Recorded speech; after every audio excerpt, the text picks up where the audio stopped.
We live. What's happening? Welcome to S4UWrestling. Whole crowd standing, whole room restless. Main event, John walk out reckless. Hands up high, yeah, he feeling destined. West Coast demon, that's Nessa in the mask. Sliding down the ramp like she built for the clash. Korean mommy JoJo with the flash. Spice in her talk, make the whole place gas. It's the Fab Four. Better ring that bell. They go dumb when they raise that hell. Floor to the nosebleeds, all yell. Fab Four. You can tell. Fab Four. Yeah, we run that show. Main car smoke when the lights go low. If you know, then you know. Let the whole thing blow. Fab Four. Let them know, yeah. Treader OTC, yeah, cut from a diff cloth. Talk slick, get flipped, get tossed in a standoff. 4 deep, that's a faction, that's family. Bay talk, island talk, all in the strategy. Tap out, tap in, crowd on tilt. Still step shake when they clash, no guilt. From the east side, south side, whole coast feel it. Every chant, every scream, yeah, they really live it. Who you got? Pick a side, can't stop. When that theme hit loud, we all go dumb, go crazy on call. From the pre-show buzz to the last roll call. 4 names on the wall. Yeah.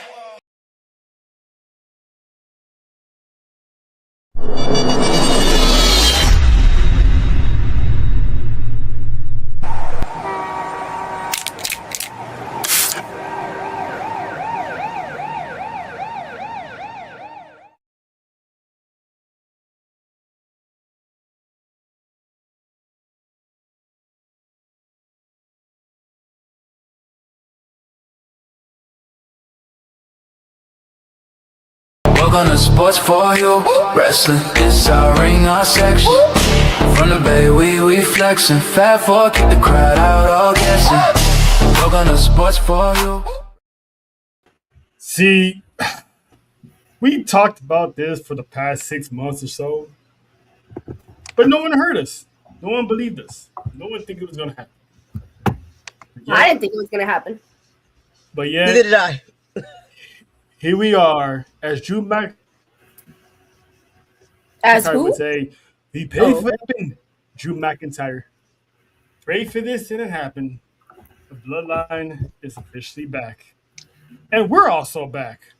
Speaking of, hey, listen, did you miss us? Because, listen, we would say we missed y'all, but listen, we was on vacation. So, listen, y'all cool, but we was on vacation. But we back. Episode 77 Sports UV Podcast. I am Trail. That's Nessa. And of course, that is the Caribbean chef. Oh yeah. You'll find out why. This is JoJo. What's up, JoJo? Sup. Listen, we got I'm sorry, you can't hear my voice. My voice is shot. It was shot the moment she landed. Listen, the woman has been MVP of this entire trip. But we can get into our Vegas activities towards the end of the show because, yes, we're late. So what? You deal with it. Y'all love us. So it is what it is. We're going to get started on the WrestleMania chop up and, of course, Monday Night Raw. Before we do that, though. I can't even scream the way I want to. Damn it. Had enough of that anyway. Before we get to Not me. the bloodline, Not me, Faith. Not me. Other the blood identities had screaming. Before Look at we these get peanuts. to some bloodline business, she's looking at nuts. But anyway, before we get to the bloodline business, we can't talk that without the head of the bloodline business. This woman went on an apology tour earlier today, and listen, I couldn't stop laughing. I was at the gym. I'm on the treadmill just dying. Didn't care if anyone was looking at me or not. But Did you miss a step? that was only. But no, I wasn't laughing that hard. I would have died. That would have been. Did somebody catch it on camera? Can I get the footage, please? I need security camera footage. Yeah, that'll never happen. But we're gonna talk about part 2 of this friend of ours, 1/3 of the Chaos Collective's killing spree next month. But tonight she's here to talk some bloodline business because listen, bloodline is back. Business is a booming. So welcome from the island, making her retirement tour, the one and only Wrestle Faith. Sub Madam Ooze. What's up, y'all? Look at you. Hi, JoJo. What's up, OTC? Acknowledged you. Acknowledged. Appreciate it. And always, my boo Nessa. My boo Nessa. We gotta all do our the MVPs for the last time. gang. Y'all, honestly, I'm thinking about getting a tattoo of this. I really am. It'll be my first tattoo, so I'm gonna get it on my right butt cheek. Trail.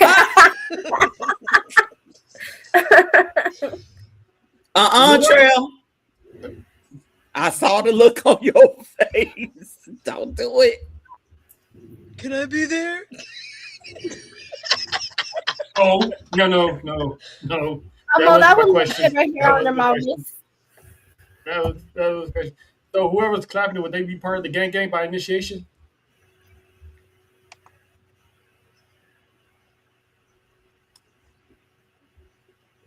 Ain't no words to that. Just all right. Nessa done ran out of drink. Yeah, get it. Already, it's only the beginning of the show. Sports BSP, don't give me that. Don't give me that. This is what happens when we take off for a week. Yup. Listen, we got stuff to talk about, stories to tell, people we met, and listen, the chaos that was caused in Sin City. But first, WrestleMania is now in the dust. Done and dusted. It was, I would say, a hot and cold paper. Is that the whole order? Or was that Hennessy? Julian, you know what? I don't need to ask because whatever it is, it's gonna be a turned up night. But WrestleMania Night 1 was a hot and cold WrestleMania, and the Fab Four is in the building for that. It was JoJo's first ever wrestling event. Oh. It was Tahana's first ever WrestleMania. So the girls were excited, the girls are happy, and that's all that mattered, that they had a good time. But let's go down this. That is not the only thing that made us happy, though. I know it's not, but you know, bear with everyone. As far as they know, that's what made y'all happy. Okay. But this card was like one of the shortest WrestleMania cards of all time on night 1. So there was more commercials than it was wrestling interested. There was more commercials than it was matches. Well, the commercials were longer than the matches, if you will. All of them were like pretty much less than 10 minutes except for the main event. The entrances were longer than the fucking matches. Let's be real. This is true.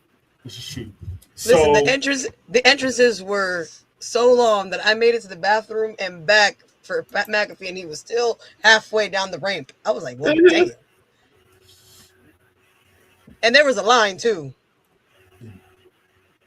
don't get me started on Pat McAfee because I got questions. But we get to that. We all got questions. We got to yeet. The four of us got to yeet at the same time because the Usos. I need those videos, by the way. I don't have the videos of us eating.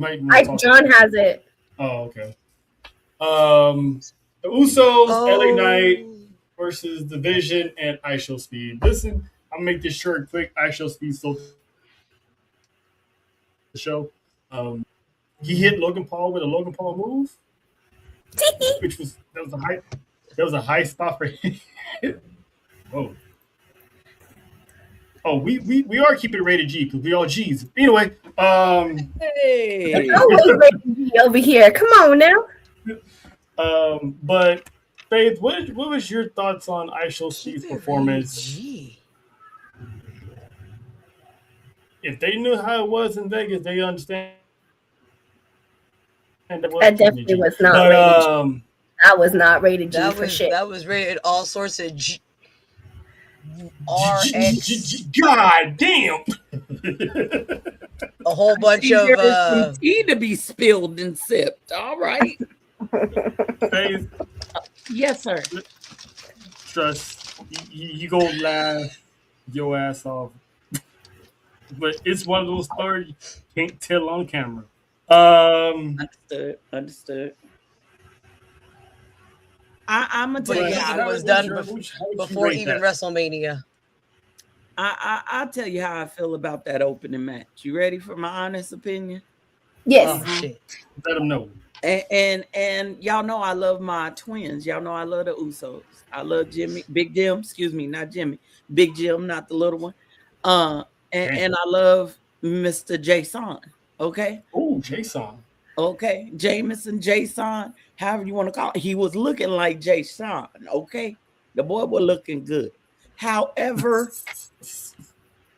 space, comma, and however, trash, Bachura, trash. Basura. You want to know why I felt that way? Hmm. What did Logan Paul say on Monday? Ugh. This idiot said we retained our titles, It wasn't even online. but it made me feel like maybe it was supposed to be, and they went a different direction. Could we have just had the Usos versus the Deuces for the titles? Yes. Yeah, you did. We did not, in fact, need I Show Speed to be a part of this just for the vision to turn on him to plant the seeds for a Logan versus I Show Speed. I don't want to see that.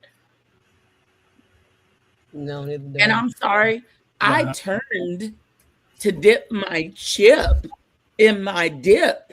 And when I came back, the match was over.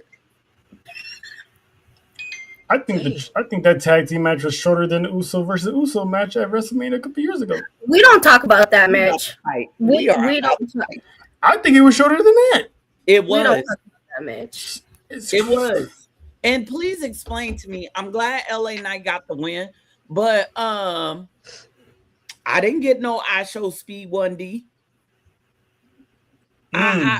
Please explain to me why LA Knight couldn't have pinned I Show Speed, because for what, a week or two, they were interactive. That was the thing. Why have a singles wrestler pin the damn tag champ? If you wanted the tag champ to get pinned, put one of the other tag teams on top to pin him. Pause. And why would you book Logan Paul to turn on I Show Speed in the first place? You could have just had the Usos and I Show Speed if that was if they was gonna go that route. That ending part didn't make no sense. And I get the whole point of it being viral. You get your viral moment. Good for you. It didn't really make sense for me. That all of a sudden everyone's cool with him now. Yeah. Like, I mean, to be fair, I Show Speed kept saying over and over and over, I didn't do anything. It wasn't my fault. Don't blame me. I see that part. I get that. It was just like how Faye said it. It wasn't needed. It was entertaining though. It was very entertaining. I don't know. It was kind of like it was a unneeded match, even though we were happy to see the Usos. Right. Kind of thing. Right. I don't know. The booking was horrible one night, man. I'm glad we was there. We had fun. But what's going on? We had fun, but night one, booking wise, was terrible. Everything was forced. We wasn't able to literally thoroughly sit there and enjoy these matches because you blink and it was over. Yes, and that's why this is what I was saying Lovely earlier. could have had a better match. Ooh. Mm-hmm. Tee. I miss him.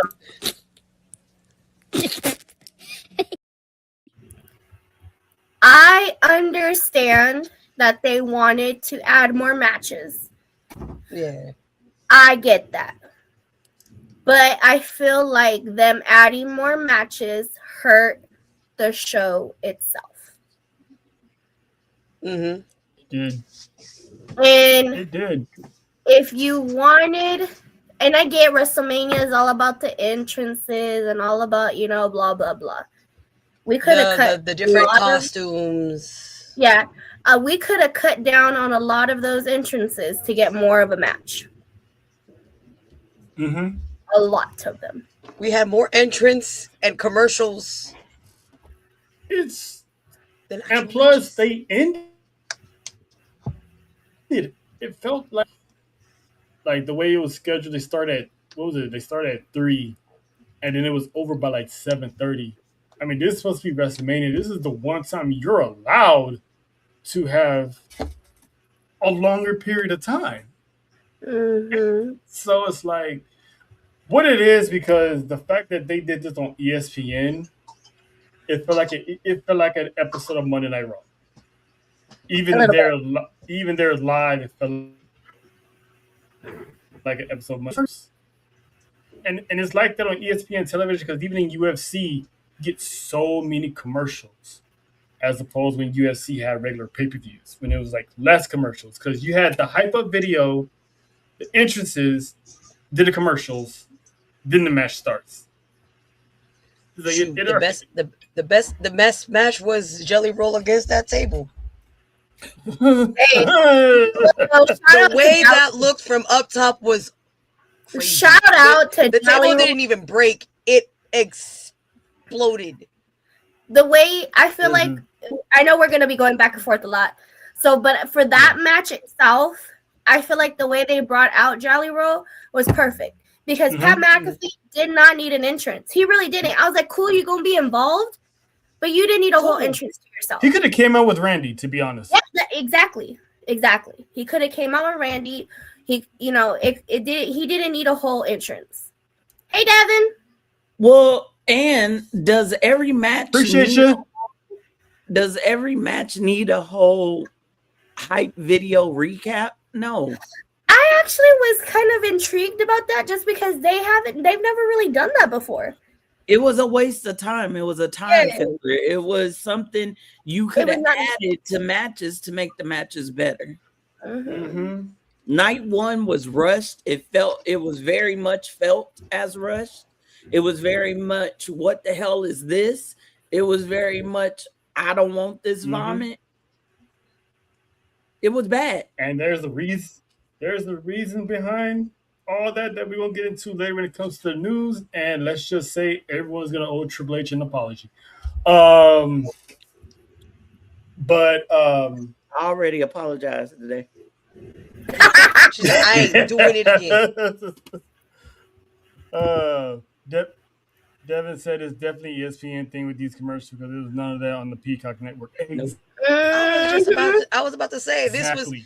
It's a Super Bowl, bunch of commercials. But here's what I don't understand, and here's my question. Why was like 75% of them WWE commercials? We could see that on Monday and Tuesday and Friday.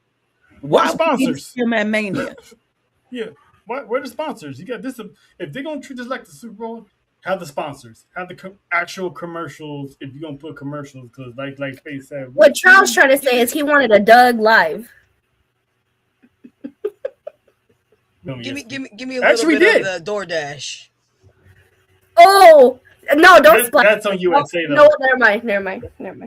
That's on USA. I just realized networks have a different set of commercials. So the reason why we finally got Doug is because it was ESPN. That's a whole different channel. So I was happy about that Doug moment. They should have more shows on ESPN just for that fact. And how many times I gotta be reminded about Hulk Hogan's documentary? Girl, we were reminded the whole weekend. Whole weekend. I mean, we went to WWE World. That was a long ass line for the Hulk Hogan Museum, whatever the hell that was. It better not have We been walked right by it. Everybody. It better not be none of this in that line. It was everybody. It was everybody. It was everybody. And Triple H came out, and it was kind of like, okay, I get why you're out here, but ain't nobody trying to hear you talk about, yeah, Mr. Terry. Yeah, I mean, there was some of us folk in that line. We not a lot. I'm not gonna say it was a whole lot, but it was some of us. We had to pass by that damn thing every time to get to the meet and greet, and I'm just like, like, let me walk faster. Right. So the next match that I actually enjoyed was the first one for JoJo, because she got introduced to Paige for the first time as she made her return to WWE at WrestleMania. It wasn't much of a surprise because they spoiled it the night before. Damn. I hate when people do that. And again, it wasn't WWE. So for everyone trying to say it was WWE did not spoil it. They were really trying to reel that shit in, be like, oh, it's not true, or this and that. They was trying real bad to, what's that word? Damage control. Yeah, because they first time with WWE, they specifically said she was replacing Nikki Bella in the tag team match. It's like, well, damn. We gonna be there. Let us see for ourselves. It was still a good moment, but it's like, was it though? We already, for one reason though, I'm glad that she had a chance for a third run in her career, because her second one was kind of cut short. We thought she'd never wrestle again. So seeing her, it was a good moment for me, because I'm a big fan of Paige. I was happy with her coming back. I didn't feel like it needed to be for that match. That's what I'm saying. Exactly. It definitely did not need to be for that match. But I was happy. Again, a lot of this was more like little me. Like, I actually see them wrestle in person. And checklist. It's a bucket list. Yes. And so being able to see Paige, because I never thought we were going to see Paige back in WWE ever. So being able to see her live was amazing. But I don't think it should have been for that match. It definitely should have. That whole match was ass. That Lash and Nia didn't need to lose. And if they gonna lose, they didn't need to lose to Brie Bella and Paige. Now, with that being said, I can see what's gonna happen from a mile away. Sooner or later, Nikki Bella's ankle is gonna get healthy. She's gonna kick Paige to the curb. They're gonna jump her out. She's gonna tie the twins. Gonna be tag team champions. It's gonna leave Paige without a tag team partner. And then who's gonna come to the rescue? The woman who lost her Intercontinental Championship. So we're looking at the Bella Twins versus Paige and AJ Lee at some point, probably SummerSlam, to be honest with you. And we haven't seen this match since AJ Lee's final match at WrestleMania a few years ago. So they're definitely running this back. JoJo, how did you feel about the match, and what's your thoughts of Paige, since you got to see it for the first time ever? Honestly, I agree with I would have loved to see her not in this match. Maybe something on her own kind of thing. Because this is my first time seeing her, and of course, just like, I don't want to see her with them, or at least one. I want to see what she's about on her own. That's the good one. Right. It doesn't fit. It doesn't fit. And supposedly when Nikki was getting her ankle looked at, she ran into Paige at the same facility and was like, hey, you doing something? No? All right, cool. So Paige wound up getting cleared by WWE to come back. So now that she's back, hopefully her career can continue, because she's like everyone in that, the youngest out of Charlotte, Bayley, Becky. She's only like 30, She's the youngest one. Yeah, she's not even 35 yet. No. I think she's like 2 years older than I am. Yeah. I just wish, and I agree with BRF Sports. I just wish what I think they could have done is keep Paige out of the tag match, still bring her back at Mania, keep Paige out of the tag match, remove the Bellas, put the Kabuki Warriors in, give Asuka her moment. Okay. If you wanted the Bellas to have the titles, don't put it on Bailey and Lyra. Don't let Nia and Lash retain. Let the Kabuki Warriors win it at Mania. That would have gave Asuka her moment. When Nikki got healed, have the Bellas versus Asuka and Kairi. That would have been an ample opportunity for Io to come out and cost them the title. Then the Bellas get the titles. Then you move on. What you could have done with Paige at Mania is during the Becky AJ Lee match, have Paige come out, interrupt that match, cost AJ Lee, and stood hand in hand with Becky because Team PCB makes sense. And Paige and AJ Lee have better history. Yep. So just saying, you could have wrote it that way. I'm not saying pay me, but pay me. Faith, have you been watching the show? I've been watching the show. Because that's what I was saying. And I remember John was like, they're not gonna do that.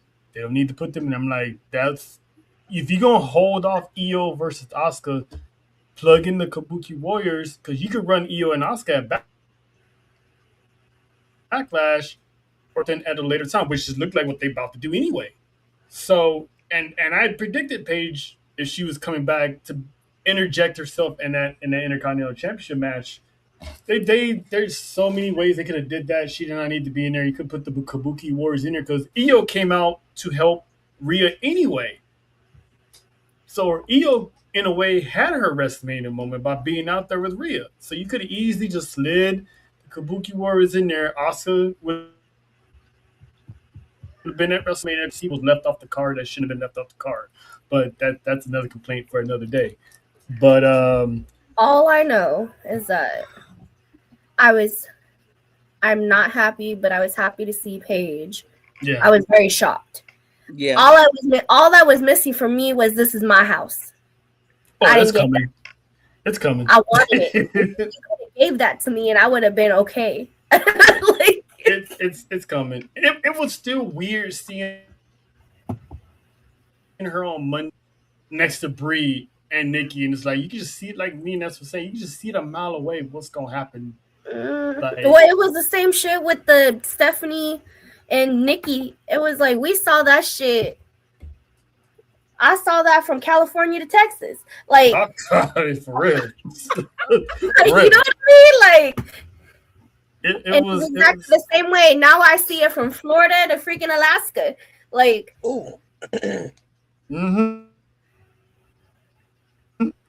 It's obvious what's happening here because there's no way Paige is gonna be linked over Brie Bella for the long haul, and you're gonna have a healthy Nikki Bella. You can't trust the Bella, especially Nikki. I knew Nikki was gonna interfere in that match when she stayed ringside with that crutch. I wish it would have went the other way, but I get anything I want that weekend. Are we in 2026? Are we back in 2014, 2013? Because that's what the writing for that whole thing felt like. The Divas Revolution all over again. I'm totally here for the throwback. Obviously, again, as an adult now, we get to enjoy it a little better.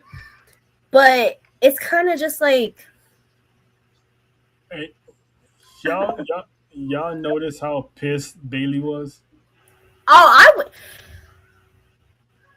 I feel like they keep fucking over Bailey, and I'm over it. I am over them fucking over Bailey. If Nia and Lash did not retain, it should have been Lyra and Bailey. And you still could have had Lyra and Bailey versus the Bellas later on. Yes, and it still would have made some kind of sense. And it still would have made some kind of sense. Listen, I would not be surprised if Pamela, when her contract is up, goes to AEW with where Mercedes is at. You know what they could do to fix all this? Let's just be real. This is what you do to fix all this. You put Becky and Bayley in a match together for that IC title. Please. I don't need no build. I don't need no weeks long feud. You screwed me at Mania. Yep. A year ago. 2 years straight. 2 years straight. It's coming. And then from there you get Bayley and Roxanne. There you go.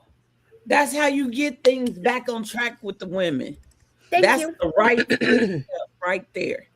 But the thing is, are they gonna do that though? Hell no.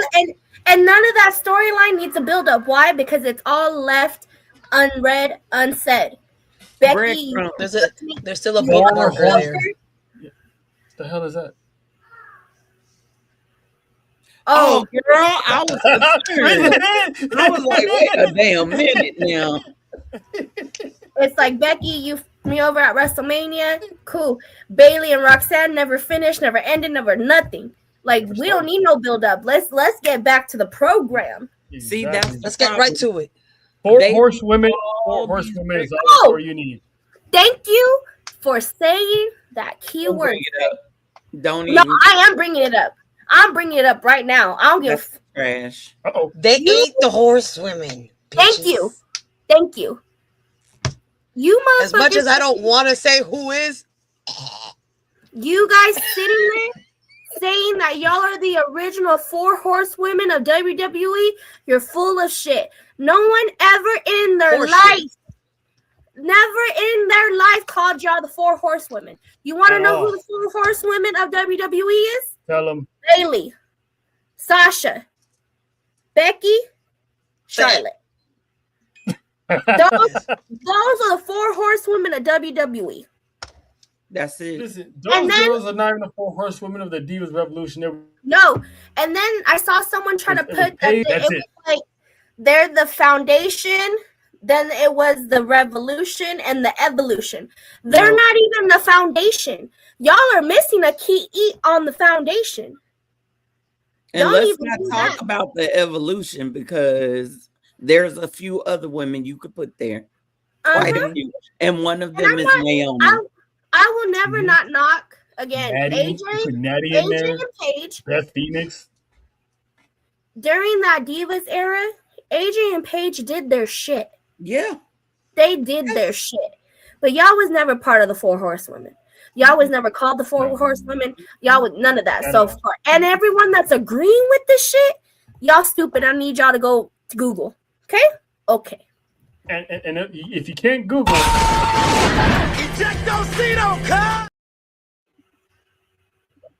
I mean, if you can't talk to Google, because every phone got a. All I gotta say is, "Hey Siri," and that shit lights up. Like, and it's like they're not pioneers of that because you can't look over Lay Cool. Nope. They was a big hit. Co-women's champion, which has never been done. And then Mickey, she was part of the Evolution. She came in and out.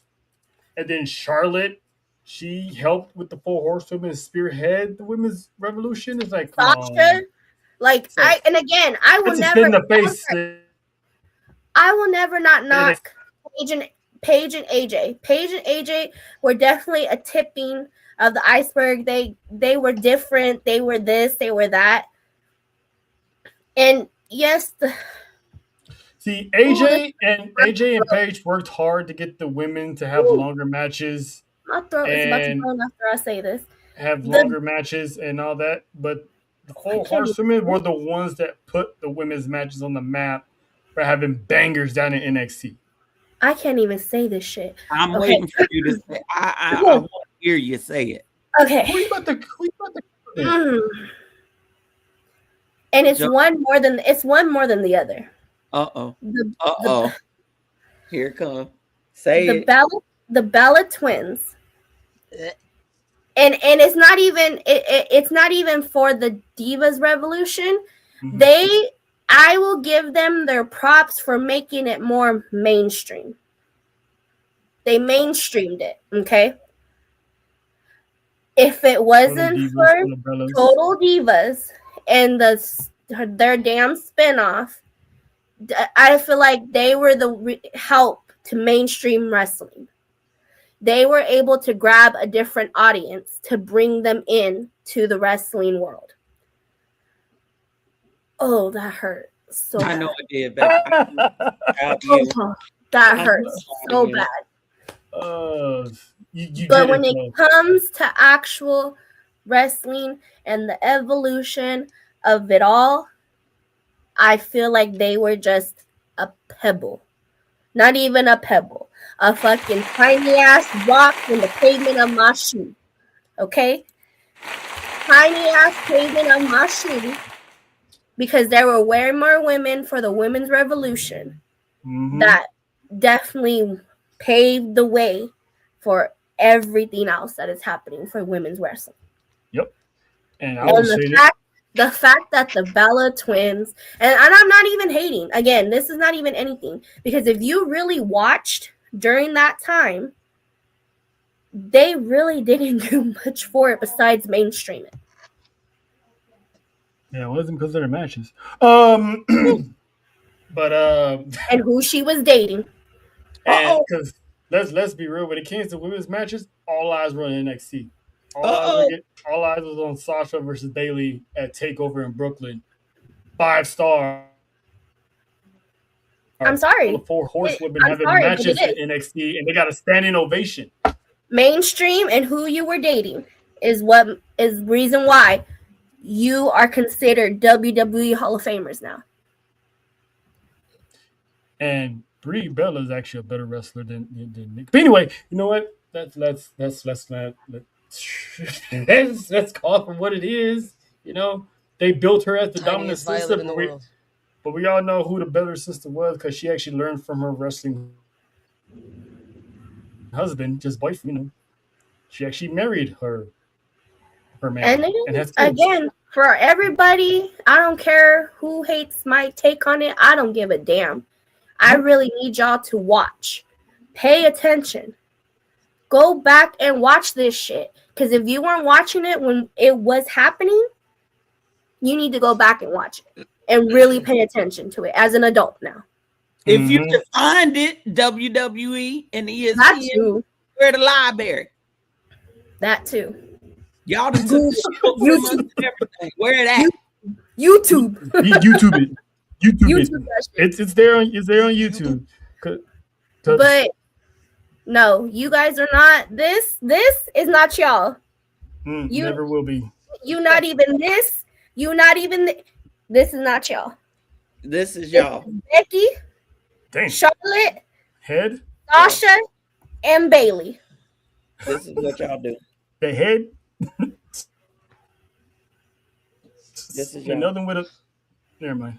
You know what? Hey, Ronda choke on it. Ronda Rousey said the best in that one promo. Just saying. Let's just be real. John Cena, Daniel Bryanson or Bryan Danielson, however you know him. CM Punk. Okay. And the one that just got sent to prison, who shall remain nameless. Y'all know who I'm talking about. He live in Mexico, but we gonna be there. That's all. Yeah.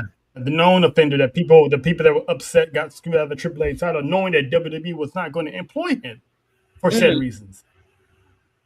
That is more blind loyalty for stupidity. And not stupidity. It's more of the blind loyalty of where we're from. That's what that is. Because everyone's got their person that they proud from in their, in their country and their shit, and that's what that is. That's what that was. That's true. Yeah, some people don't care about the stuff he done. It's like, free him. That's why they don't like Vikingo. Let's be real. And it's like, it's not even his fault. No, she talking about, are we keeping it clean over here? No. When do we ever, It's sir? always us that have to keep it clean. What? Sir, listen. Why JoJo when she said that? Sir, listen. Respectfully, you can lock the door on the way out. We love you, Sheen.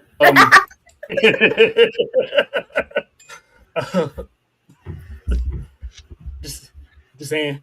But yeah, for me, it's always gonna be two people, Paige and AJ. They're the only two that will have any legitimate claim to anything revolving the Revolution. Because those two, that rivalry, flip flopping the titles back and forth, made it that way. And there was the only two that was legit wrestling too. Let's keep that up, but it wasn't in underwear, get attention with these diva swimsuits. They kind of partake, but at the same time they really didn't. You know what though? That diva search, yes, it was a little sexist and this that, but we did get some good wrestlers from them. Yeah, Michelle McCool, Layla. and Maurice. Hey, Maurice was doing her thing before she left. Okay. Yeah, you know what? Yeah. Yeah, it was Marie. Gotta give her flowers. AJ was part of that little contest too. Yeah, and she woke up and started putting on some Chuck Taylors and some shorts, like this is. But me. that's what I'm saying. Like, I understand why they were doing that again because sex sells.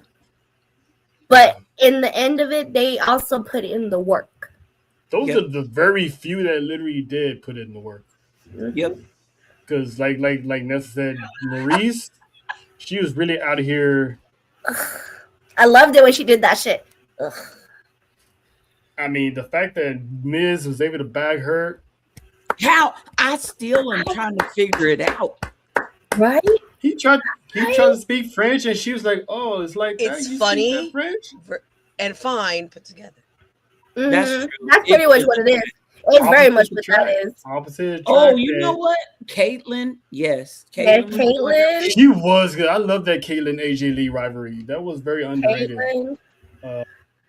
And shout out to Big E during that rivalry. Shout out to Big E. I mean, the man they had Big E doing all types of stuff. Being a secret admirer, that was even that. Like if we talk about AJ Lee, it's like she was also put in that position where she was the girlfriend. She was kissing everybody. But she also backed it up in the ring. You know what I mean? Like it wasn't just sex.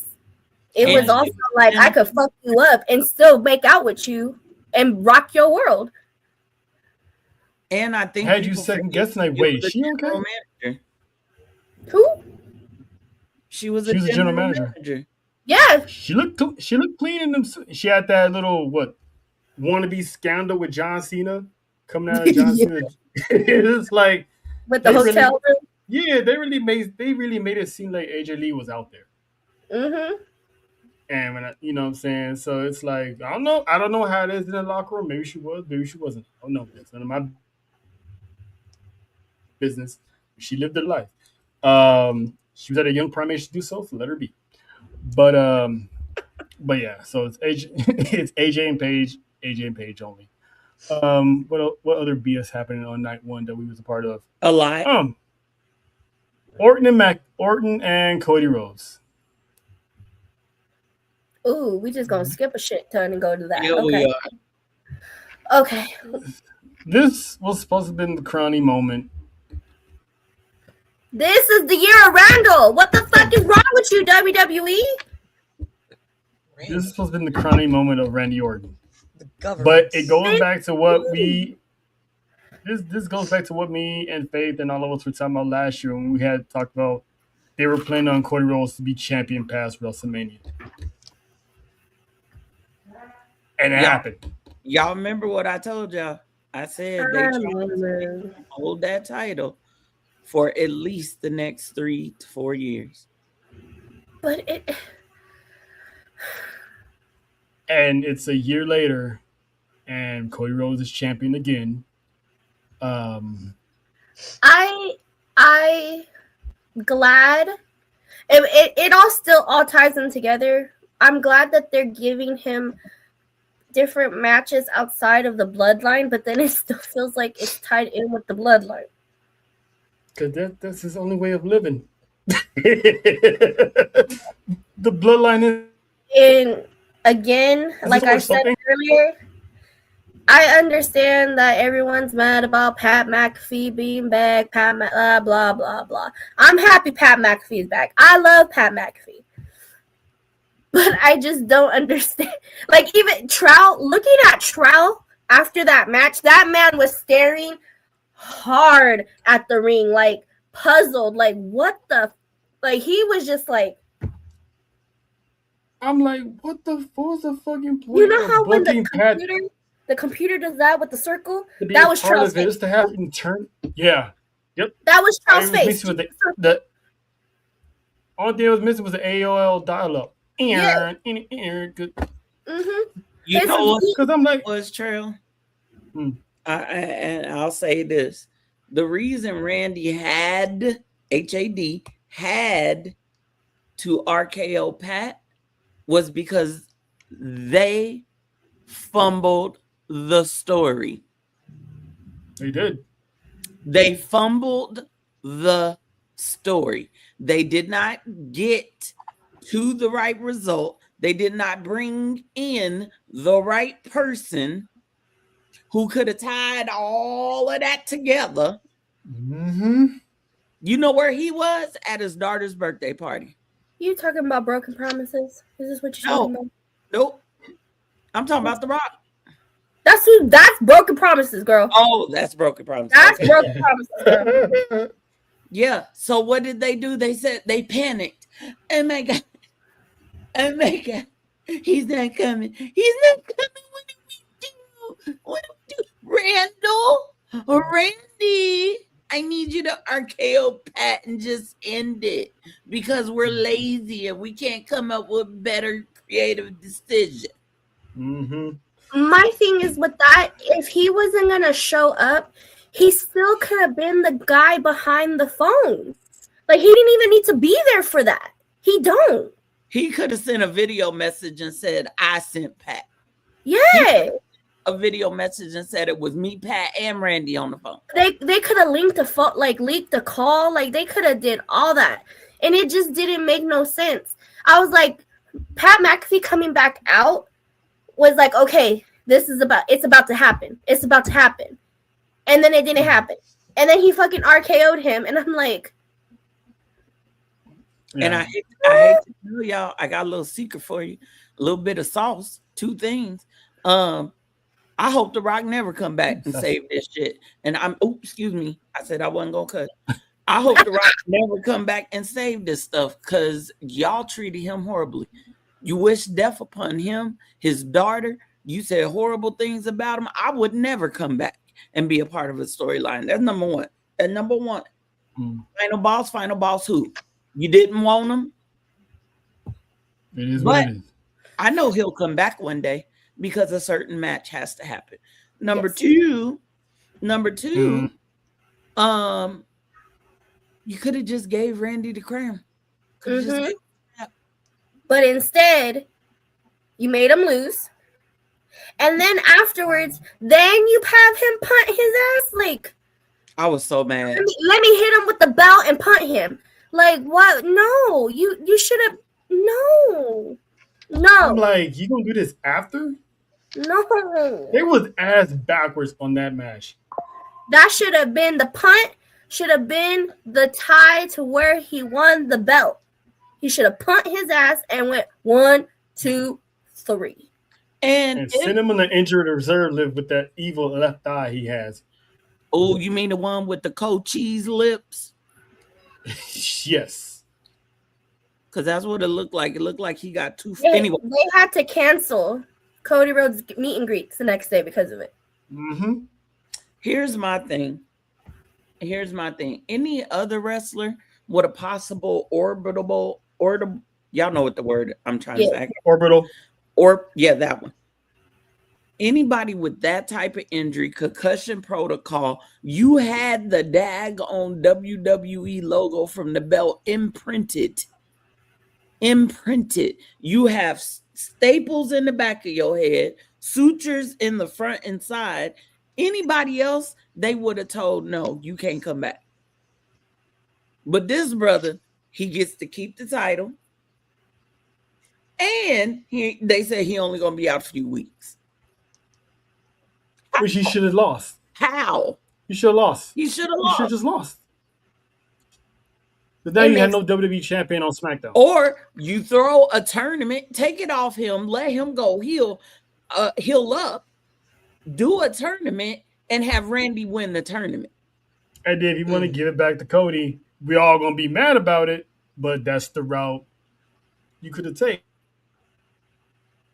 It could have looked like it Cody and Roman 3 at Crown Jewel if they do Crown Jewel. Well, and there's something that happened in that Cody Randy match that was very subtle. It was a very subtle change. Hey, Dallas. And it was a very subtle change, and I don't think a lot of people caught it. I believe y'all caught it. The change was the change from face to heel in the middle of the match. And I think people were so pissed at the match that they didn't see that exchange. Think about it. When Cody came out, he was showing his past. All those outfits represent his past. And the Cody that we know now was on that stage in a clear box represented as his past. So who is Cody now? We don't know. First off, that entrance was fire. I will always give Cody his shit when it comes to his entrance. He had the old Iron Man. I love his entrances. I love it. But I agree with Faith because everyone didn't realize that. And again, people, I forgot who said it to him, but he's like, he has to get to that place in order to beat Randy Orton, and he did. It was Stephanie. He got into that zone, into pretty much he was Randy in order to win. Because he did heel stuff in that match. Let's be clear. Oh, yeah. Yep. He was getting booed for it, too. And he was like, look around like, yep. Oh, well. Don't care. And then we come on Monday. And what happened? Made that man look like a sucker. How you gonna come out there looking like, you got busted in your eye for all the wrong reasons and then automatically just have an open challenge. Hey, whenever you want this title, it's over. Like you fell for the trap of one Pepsi Phil. And the crazy part what did he do? Phillip and AJ about to be gone for 3 months. So what's Cody gonna do with the title for 3 months? Who is he gonna feud with? Jacob's on Raw now, which we're gonna get into later. Who's his next challenge? Oh well, I mean, there's one guy he can go to war with, and it's the one guy that should have been there and not Pat McAfee. Alistair. Who was the one always in Randy's ear every single time? Always in Sami Zayn's ear every single time? It was Alistair. That would have made a whole bunch of sense. See, when Aleister Black came back, everyone was like, he's the new Karrion Kross. Why not lean into that shit? That would have been even more perfect. They fumbled another one. Here's the problem I have with Aleister or anybody else facing Cody for that title. I know he's got to have matches, but the top tier stars, unless you go let them have. People complained for 4 years that Roman was holding the title hostage. Yep. If not for John Cena, and if not for Drew, Cody has been holding his title hostage as well. Yup. Because who else has had a chance? The difference between Roman's and Cody's reign is, I feel like, again, even though he held it hostage and no one was happy about it, it was entertaining. Thank you. It was entertaining. And Cody, again, I don't got no problem with Cody Rhodes. I'm a Cody Rhodes fan. I ain't got no problem with him. It is what it is. Shout to Raheem. But this shit is dry as fuck. Again, shout out to Raheem. I'm sitting here calling him Cody Raheem Rhodes, okay? I ain't gonna do it. I'm so here for it. Mm-mm. But dry as fuck. Like drier than them damn biscuits. The Popeyes biscuits? Popeye biscuits. Like I could sit here and drink a whole thing of water and it'll still be dry as fuck. Drier than the Sahara Desert. Like Damn, that's pretty dry. Drier than a hole on the Saturday night special. And it's unfortunate because he's that type of talent that it shouldn't even exactly. Cobwebs and all. You know we can hear you. Cobwebs and all, sir. Huh? Dust. Just dust. And plus, Roman's reign, he elevated the people he was in the ring with. He made Logan Paul look good. He made Matt Riddle look good. He even made Montez look good that one time. Oh, I'm sorry. According to IWC, Roman never put anybody over. I mean, if he could listen, the man put Logan Paul, Kevin Owens over 2 times. He put he put Solo over. He put, Big E over. It's like he put a lot of people over. You put him with Cody, it's like, And he elevated those around him. And I'm talking about the Usos. I'm talking about Jay. Because if it wasn't for Roman, we would never have this psychotic Drew McIntyre who's going around hurting people because he can't get over the fact he got screwed by the bloodline. Drew McIntyre's been entertaining us because of Roman. And that's what I'm saying. Like, I feel like this is where people that are not fans of Roman Reigns and that are, Cody, this is what y'all are not seeing. Yep. You guys are like, yeah, keep him as cool. Keep him as champion. Make it better. Right. Make it more interesting. It's not. It's really not. Is it on booking, or you think Cody Rhodes doesn't have that personality to make us? No, I think Cody Rhodes has the personality for it. I truly do. I really think it's his booking. I will say this. I'm going to blame booking because, of course, there's accountability to be had there. But I also know that Cody has a certain say in his creative. And one thing Cody has fought tooth and nail is to not turn heel. Because he was slated, if y'all go back, he was slated to be the new John Cena. But even with John Cena, as a John Cena fan and being able to watch him from beginning to end, I would have loved to have a heel John Cena. You know what I mean? I would have loved it. Just wait. We did, but not as the. I saw y'all got PCA, so. Sorry. Might as well just pop your head in there. That was Baby Oos. Now her hair ain't done. She ain't coming on this camera.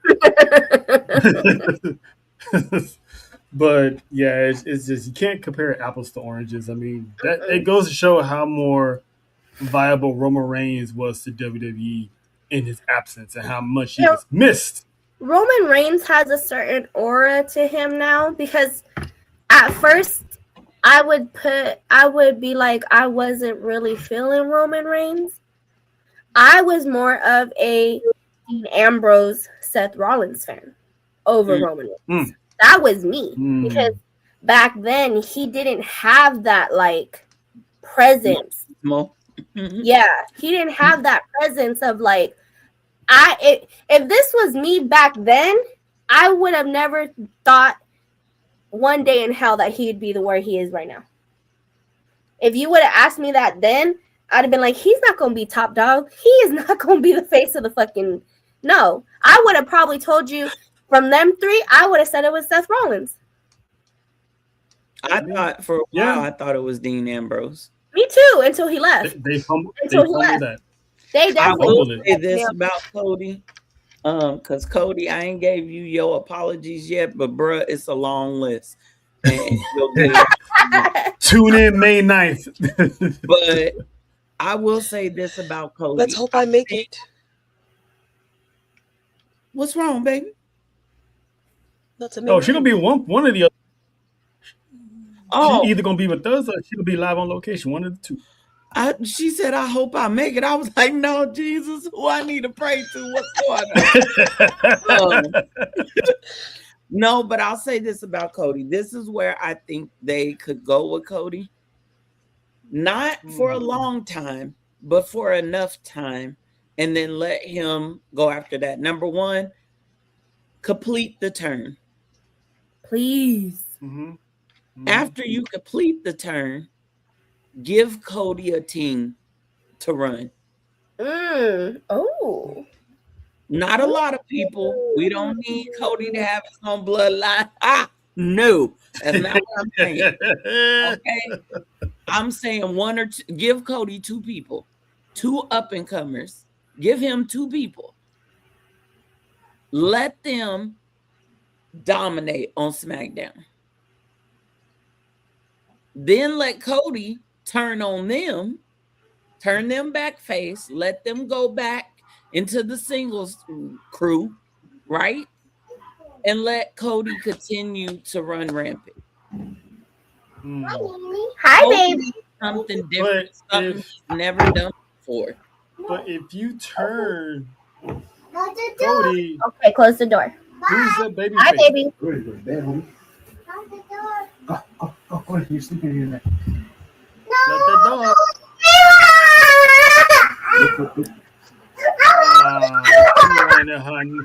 She wanted her Tia. Oh man, we wanted to be nosy. But anyway, True. Wow. I'm only. We had enough of being nosy. Well, mine was involuntary. Wait. Hold up. Wait. What's going on? Wait, what? What? I mean, technically, all of ours were involuntary. All of ours. Yeah. This has been Sports for You Wrestling. Thank you for coming. We got a meeting. We got. So, but damn, what were we talking about? Thank you, indeed. You didn't forget. I legit. Thank you, indeed. Yeah, thank you, Lord. You owe me one. Okay, moving on. Next match. Let's hurry up and get to the end because I feel left out right now and I need to know what's going on. I wish I was. We're gonna get to the Tahana Bowl, which is what we was looking forward to. Liv Morgan, Stephanie Vaquer. That match, that one. Hell no. You know what? Where's your big goose at? I need back here. That was me though.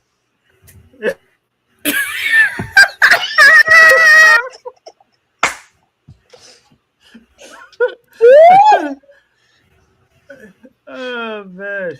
And that was her, and I'm just sitting there. Bitch! You punk ass bitch! Look, again, I state, y'all was warned, and if you did not heed the warning, that is not my problem. Okay. If you want to get technical, that was false advertising. But anyway, I mean, half of that was false advertisement. That half was not false advertisement. Yes. Don't put the man on Front Street. I'm having a moment. I am having a moment. Again, I guarantee we're being listened to, and we're going to get to be quite the screamer. Yeet. A problem. Never mind. We all get neat. That wasn't one more than the others. Listen, I ain't said nothing. Listen, came out. Hey, listen, morning time come. Dude came out like.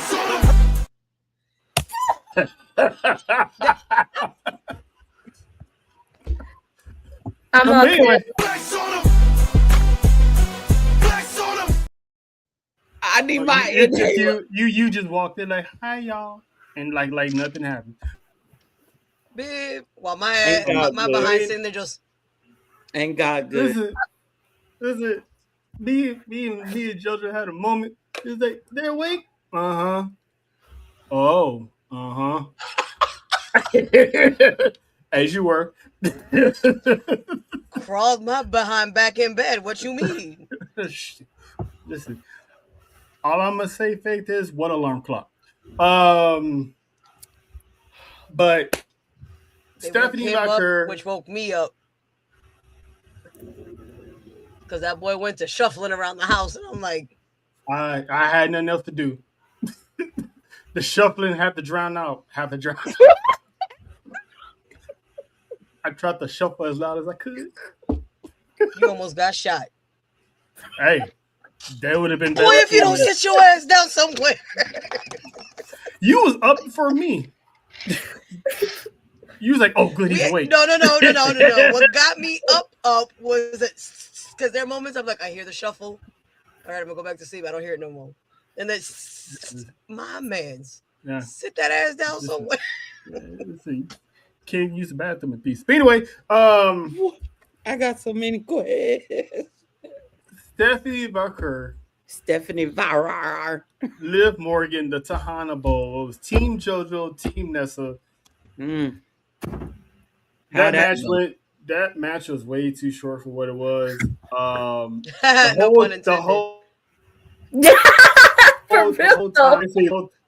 The whole time it was Liv Morgan's concert before she had her match. Oh my God. I'm like, and now Nessa, you wasn't here Monday, but that's her theme song they using now. I heard it. Look, as soon as they played it on Monday, I texted Trell. I was like, Nessa. Oh no. Yep. I was like, oh no. Shabo. That's me. Her voice is already annoying, and then now I have the song. And again, I get the whole, I've also gotten sometimes where people are like, your voice is annoying, your voice is little. Liv. Who said that? I've gotten it a lot. It's not y'all. This is just Liv. Babe. I sound like Stitch. I don't know what else to call you. I like the song. It's catchy. I don't need to hear it every Monday. I'm already hearing it all over my timeline. Mm-hmm. I don't even hear it at all. I don't want to hear it. Go back to the old song, please. Faith. Yes, ma'am. Go ahead. Thank you for waiting. Sorry about that. No, thank you for waiting. I'm sorry. Couple of gripes. I got a couple of gripes, and I just want to about the entrance. Just feel like I need to point them out. Uh-oh. Go ahead. Number one, you was lip singing. Let's just point that out. You could have had a mic on, could have done it live. I enterstand why you didn't. Number two, why do a whole routine before your match? It is what it is. Number three, I am not the one to body shame anyone. No, I'm not. I'm not. But oh boy, that you were dancing with. Oh yeah. Wasn't nobody in NXT that maybe we ain't seen on TV with some six packs and muscles, and not the dollar store taco meat chest hair. There wasn't nobody. What none of them security guards that was keeping you and Stephanie Varrar separated from each other. She could have even had Dominic just stand there and she danced on him. Like you couldn't and then it took you and then they couldn't even get the outfit off of you. One of them tried to rip it by your crotch, her hand slipped. She had to go back in for a double dip. I'm just saying. I'm glad I wasn't the only one that saw that. That's all I'm saying. When I dip, you dip, she dip. Anyway. Hey! That song was stuck in my head all WrestleMania weekend. I was pissed. Yeah, that song was stuck in our head. We was playing Uno. Again, it's a good song. Good for you. Do you? But I don't want to hear it every Monday. I really don't. I don't need to hear We gonna hear it now. We gonna hear it every Monday now. Yeah. I'm gonna be like, trouble, shoot me. I know Nessa's remixes are the best. Shout out to my dad. My dad gave me that talent. Yeah. Nessa's remix and ad libs are chef's kiss. Chef's kiss. I prefer those over the regular ones. I just want Naomi to come back and be like, dance. I'm not, if we about to do music video entrances, just get her and Jimmy out there.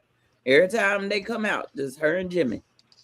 Just no more babies right now, please. Speaking, thank you. Perfect segue, JoJo. Speaking of babies, the EST, WWE, when she interrupted John Cena, I was like, oh, listen, this is how far JoJo has come. The beginning of 2020, she about wrestling. When we was at Mania, we were literally, me and her alone was going over storylines of what's going to happen when Bianca comes back, and it all rested on Bianca coming back. Mm-hmm. She comes out, we was like, yes, whatever's going to happen, it's going to happen. And I'm sitting there, she's walking kind of slow, not really bouncing, not twirling her hair. I'm like, she didn't have the ponytail on. I'm like, something ain't right. Why is she dressed all formal like she's going somewhere? Announced that she is pregnant, and look at her belly, she's been pregnant for a while. She's 6 months pregnant. That's where Montez has been. He didn't let himself go. He picked up the pregnancy fat that most fathers do with their girl. When their girl's pregnant, they go to the maternity as much as the women do. So that was the pregnancy fat he was picking up. So when people were body shaming him when he was at that live event, and it's like, man, he let himself go, this and that. Look what happened to Mama. I hope y'all feel bad. But I hope y'all do. Because there was no need for that. Now we understand why he was gone for so long, because her finger wasn't healing. He said, hey, ain't like you doing anything anyway. Let's go ahead and you know what I'm saying? So congratulations to Bianca Belair. And shout out to the Street Profits, because that whole after that pull-out line is crazy. They were like, our pull-out game is weak. And I said, y'all, yeah, because y'all about to have babies at the same time. Y'all might as well throw Jimmy Uso in there with you. You see that meme that says, don't fight against Rhea and Io? Mm-hmm. He's out here looking. Why are we shouting out Saudi? What are we doing here, Black Arrow? What are we doing here? Hi. You had a question for not shout out to Saudi Arabia. I was gonna say, why we shouting out Saudi for? I'm gonna ask. Are you going? Because we can't. I ain't going. That ain't nobody. Hey, got no Saudi money. You need +4. Is it all inclusive? First off, ain't nobody got Saudi money like that. And secondly, does it look like we want to be covered from head to toe? We ain't got. First of all, I run hot anyways. Exactly. Like, no. Happy for you. Have fun. I know. Congratulations to you, sir. Send us a video. Damn. Well, damn, sir. That's not even possible. But anyway, hey, a lot of people going to Saudi. I think Sloan going too. But anyway, I had a question, because I asked the girls this, I asked John this. Can we give Montez the same smoke we gave Jimmy? Because damn, that's 2/3 of the big three. That's 2/3 of the big three that are gone. Hold on. Let me explain it. I didn't give Jim no smoke, but y'all do it. Because Jimmy took Naomi away from us when she was really getting good as world heavyweight champion. Bro. All of it. All of it. Then we were waiting for Bianca Belair to come back. We wanted to know if this girl was guilty. And now we never gonna know if the girl's guilty or not. She guilty. She's still guilty. She guilty. I don't care what one Jonathan A. Watson says. That woman is guilty. We ain't gonna see her. We're not gonna see her to like the Royal Rumble. We're gonna light one up real quick for our girls that missing in action. Okay. I need Tez, Dawkins, and Jimmy. Because Dawkins had a baby too. His wife might not wrestle, but he was on baby 3, 4? Yeah, this is baby number 4. So I need all them to get in a shirt together. One shirt. Just get in one shirt together and say, pull out game. We ruined women's wrestling. And then on the back of the shirt, hashtag we pull out game. Although I think we are going to, well, we're definitely going to get Naomi back before Bianca. I'm hoping. Definitely. Well, we should get Naomi back by summer. See, for sure. I had a theory, and Montez, you killed it for me. But just a backup. There's a backup. I'm needing Naomi to keep her promise to come with baby in hand and whoop some ass. She said breastfeeding her baby. Because I'm going to say this, and Nessa, I love you. Go ahead. But I need Naomi to come back and beat the hell out of Liv. Listen, I'm gonna tell you one thing about Nessa that no one's not understanding. She's only a fan of Liv because Dominic has her on his arm. The moment Liv just dumps, she will give two. I love Liv Morgan. Liv Morgan, but my list came out a little bit. I love Liv Morgan. I think she's an amazing wrestler. I think, she doing big things. But same as Rhea. She's only likable because of that. Once that Dom part ends, which I don't think it's gonna end anytime soon. Don't I got a theory. I feel like it's gonna be an Edge and Lita run. And they was together for a while.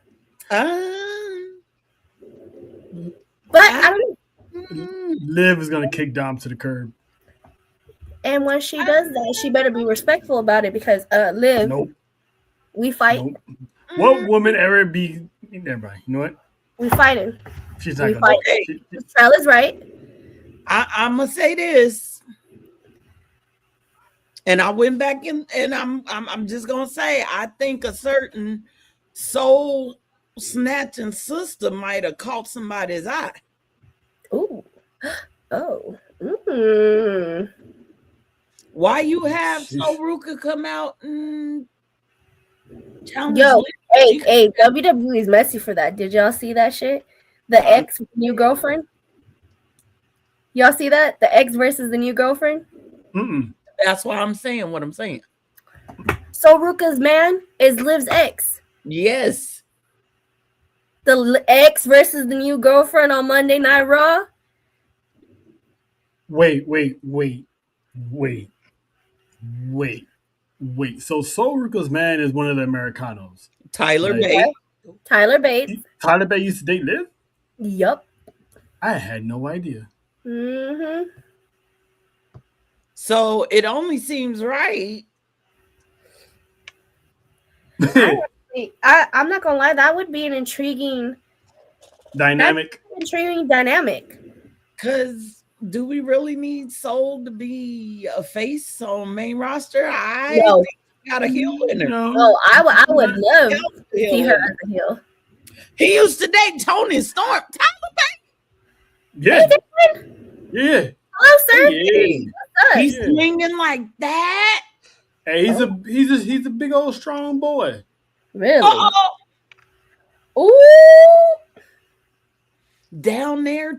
Okay, never mind. I don't know about none of that, but y'all know that move he does where he swings. Never mind. All of them above his weight class, and he still pulled them. So shout out to Tyler Bates. That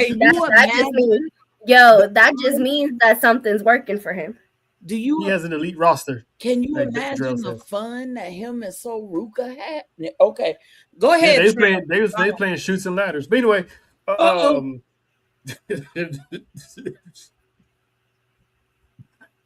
Not the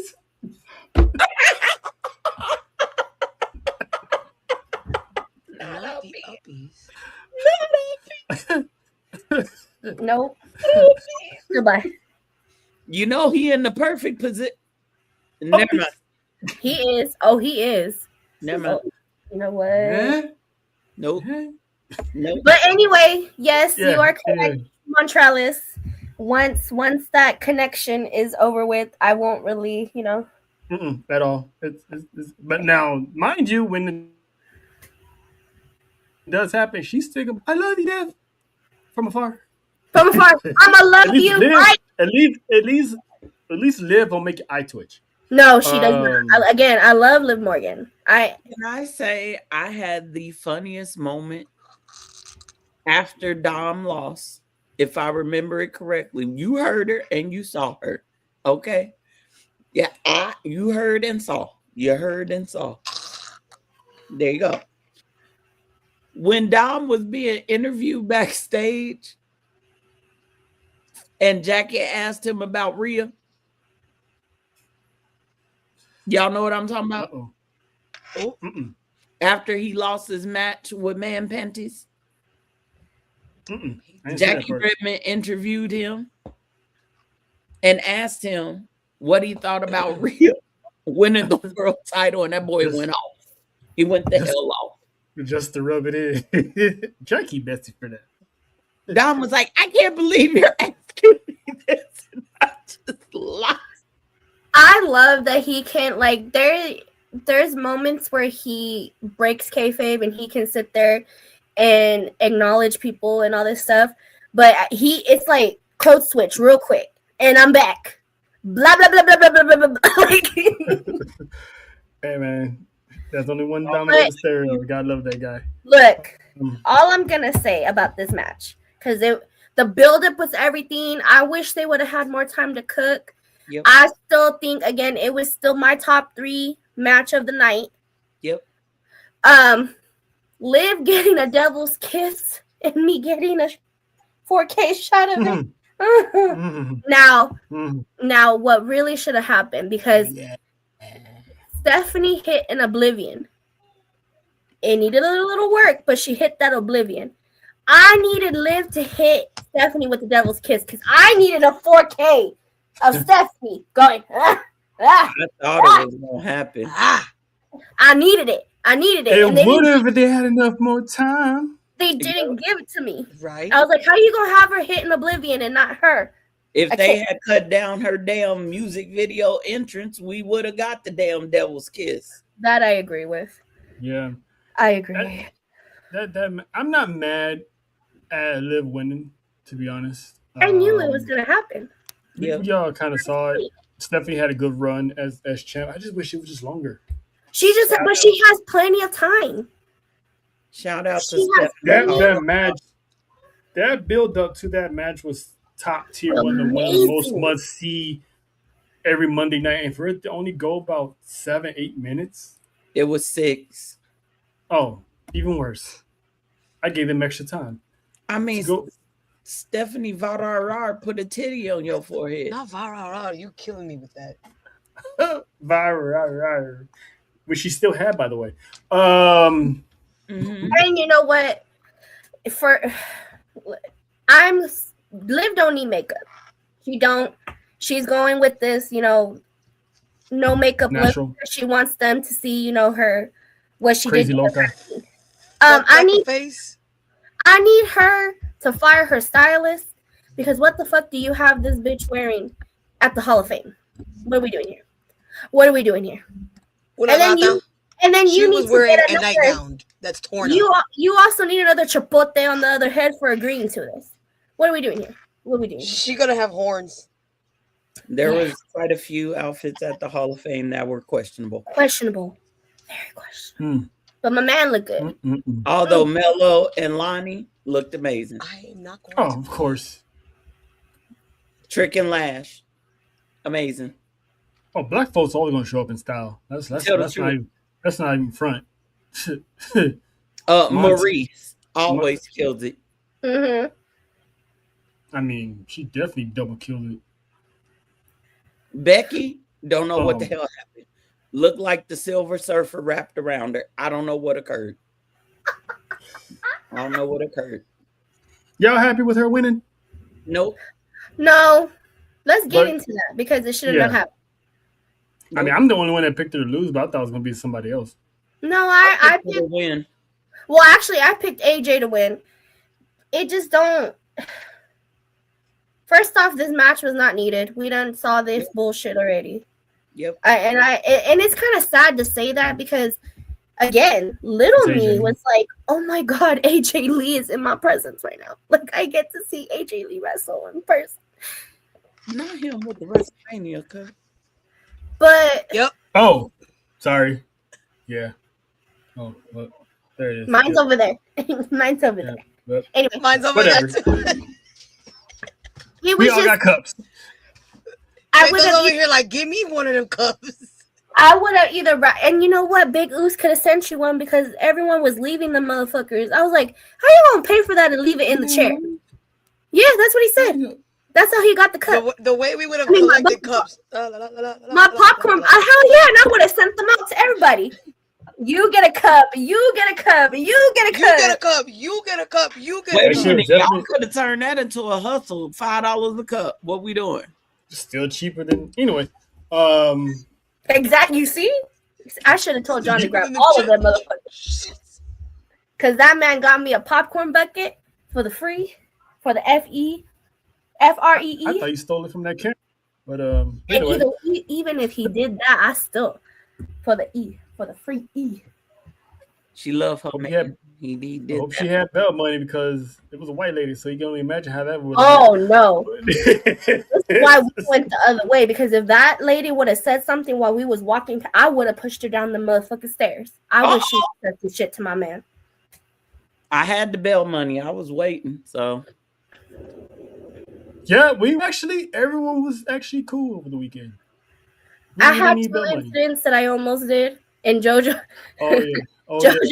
JoJo was there for the first one because it was just me and her. Oh yeah. Dude wouldn't shut the fuck up. Oh yeah. Someone was bad mouthing Dominic in line. But it wasn't even just that. He wouldn't shut the fuck up. In line for what? Don't tell me he was in line to Jey Uso. No, we were in line to meet Jey Uso, and this kid would not shut the fuck up. Even John was ready to let me loose at that point. Because he was telling him to shut the fuck up. You know, if Jay would have heard that, you probably would have got super kicked. Because if you don't know, Jay, the Usos, Jacob, they all love Dom.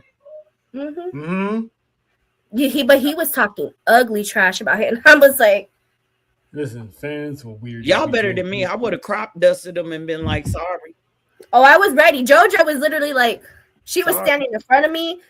And then John showed up, and John was like, relax. And I'm like.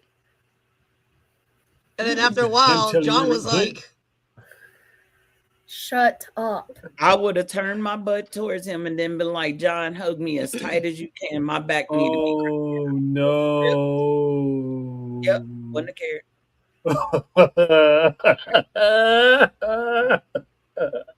Ain't nothing wrong with that. It's a bodily function. It is a bodily function. Yep. Yeah, a Samoan skunk.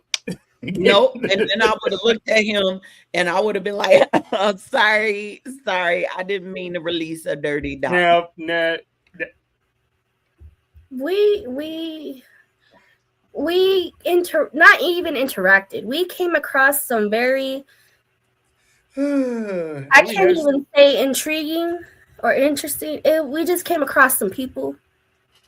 We came across some people that really deserve a chanclazo.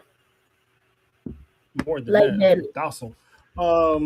Like I had a tiny belt in my hand that I wanted to just. You should have hit him. But again. But speaking of Jacob, we got to see Big Blood. Yeah. Listen, that entrance was the only good thing about that entire match. I cried during his entrance. I'm not gonna lie. That's the only good thing about that entire match. True. And he cried afterwards. So bless him because I know that means a lot to him. He won a Mania match. Another quick match. So yes. Another quick match. And JoJo got to see him up front. Well, we kind of all did, but she was right there too It should have been Jacob and Drew for the title at Mania. Yes. And guess what? Jacob should have won. Yes. Jacob should have won the title at Mania. Jacob should have been champion. And then and instead of doing that, they went another route that we're gonna get into later, which I'm low key excited for, but at the same time I'm questioning that move if that was the right move in the first place. Wait till you get to that part. But and then of course you had Seth Rollins with the smoking jacket. Seth Rollins, I was actually happy about that match. I think they came out, they didn't need no build. Even Kev said it earlier. It didn't need any build. They put two wrestlers together. They did the thing, and it was what it was. And you guys know how I feel about Gunther. Yep. But I thought he did his thing. Don't like Gunther. Don't like him. But Seth it got interesting. Seth came back to basics, and that was what he needed to do.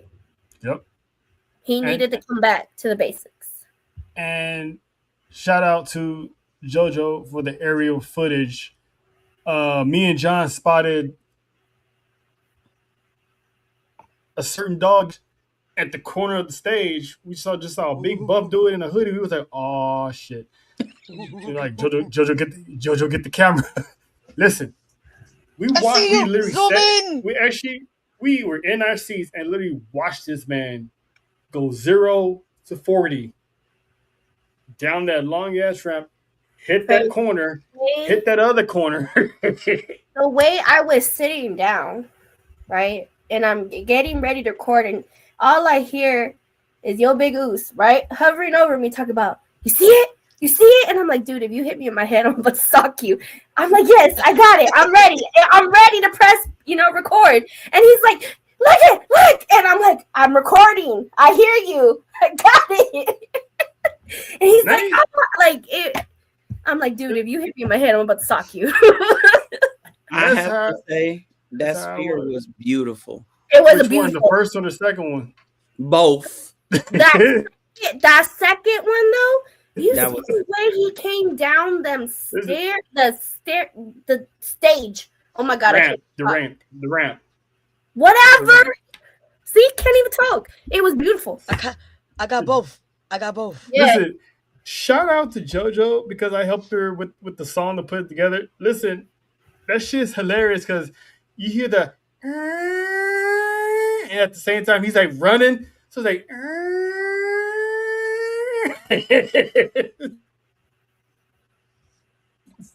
the dog was back. I was happy. Gunther got the win. Big whoop. He choked him out. Okay, the deed was done. It was the fact that we knew it was gonna happen. It's just the fact that the way it happened was still dope. It was still dope.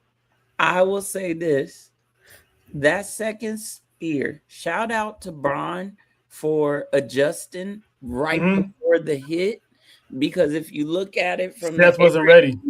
Seth was not ready, and he would have seriously injured Seth coming at the speed he was coming. So he scooted over and went down further just to clip his leg. Yeah, you could definitely see the adjustment. And I like how they did it because when you saw him on Monday, he had the tape exactly where he clipped him. So make it seem like that was a dope hit. So I love the attention to detail. And I hope Brian is okay because that chair shot slipped and cracked him open on Monday. So I hope you're all right, Brian. You just got back, bro. And already probably gonna be in not to be put on a stretcher again. Damn. Right. And by the way, Brian, I am so proud of you. You then moved on to a different Tanner. Thank you. I didn't think about that. I didn't think about that at all. None of us thought about that. I am so proud of you. You was not. You were natural. So you stopped listening to a one Presidente with the 10. Right.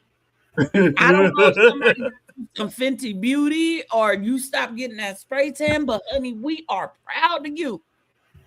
She said the Fenty Beauty. Hey, he probably did a little. So this man is no longer a rotisserie chicken.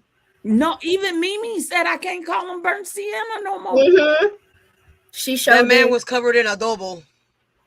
No, covered in sazon. I was like, adobo could have been orange. That's the perfect No, he had it both then. Shout out to the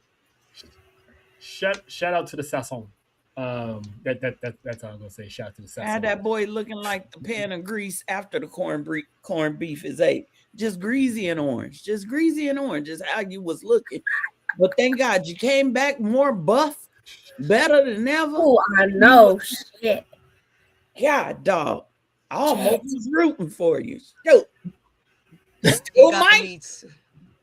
Yeah, he do got to be. There's still time. All right. There's still time. There's still So time. we got rid of so that was the cold version of WrestleMania. Now this is the one I wanted to go to, but we couldn't because I had to leave. So there was no point of everyone would have just went without me if that was the case. But the hot of WrestleMania, the better night. It wasn't rushed. Everyone had their stuff in. Yep. Like where do we? Let's just start. Let's just get this part out the way. I love that Sloan. And Sloan put it in better words, but he said, I'm gonna say it for you. Go ahead. Say it for you because you slipped up and said it twice, but I'm gonna let that one slide because you was having your fun. when I was at the club, I was singing. Leave me alone. I was like, well, all right. rep the culture for it. We was in the club. Listen, night 2 was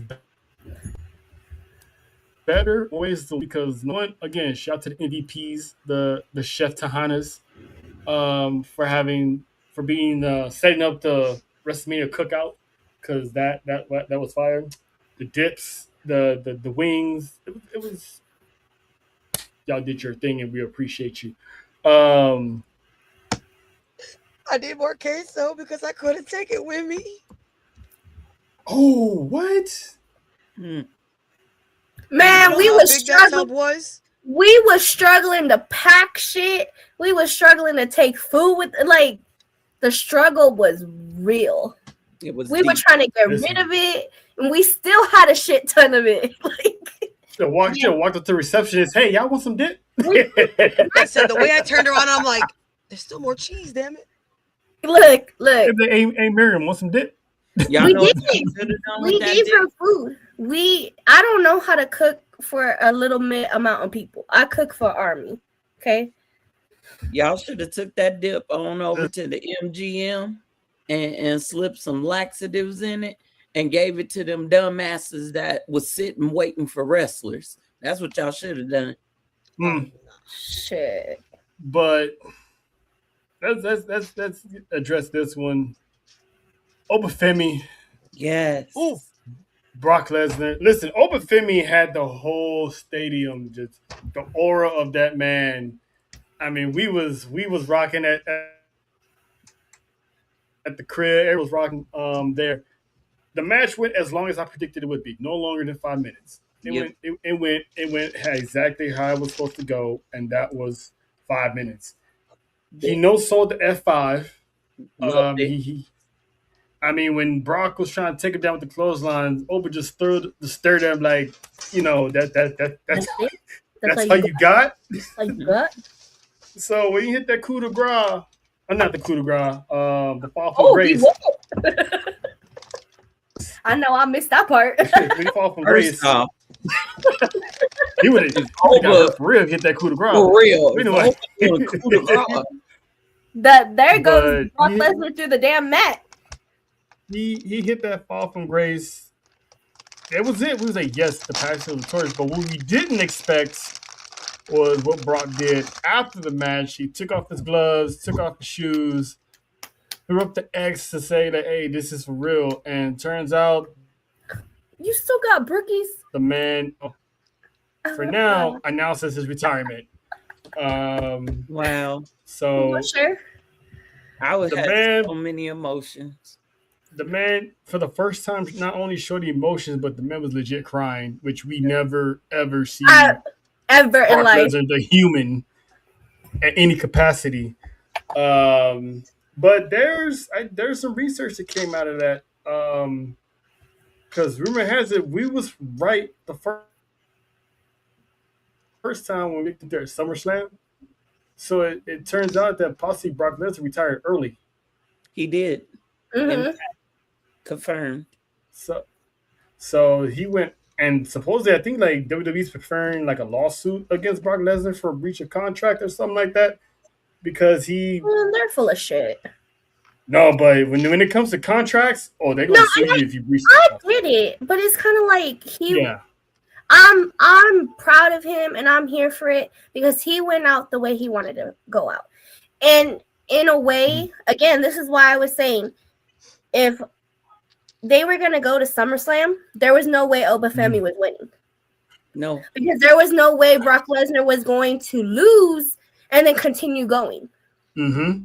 There was no way. So it was either going to go the way I had said it, where the match was never going to start, or everyone was about to be pissed off because Brock Lesnar was going to win. So and he didn't want to have a retirement match against. And this is where people gotta start giving Brock Lesnar his props instead of trying to label him as something that has not been proven guilty of. Suppose this man is a racist, this and that. If y'all remember that John Cena tribute last in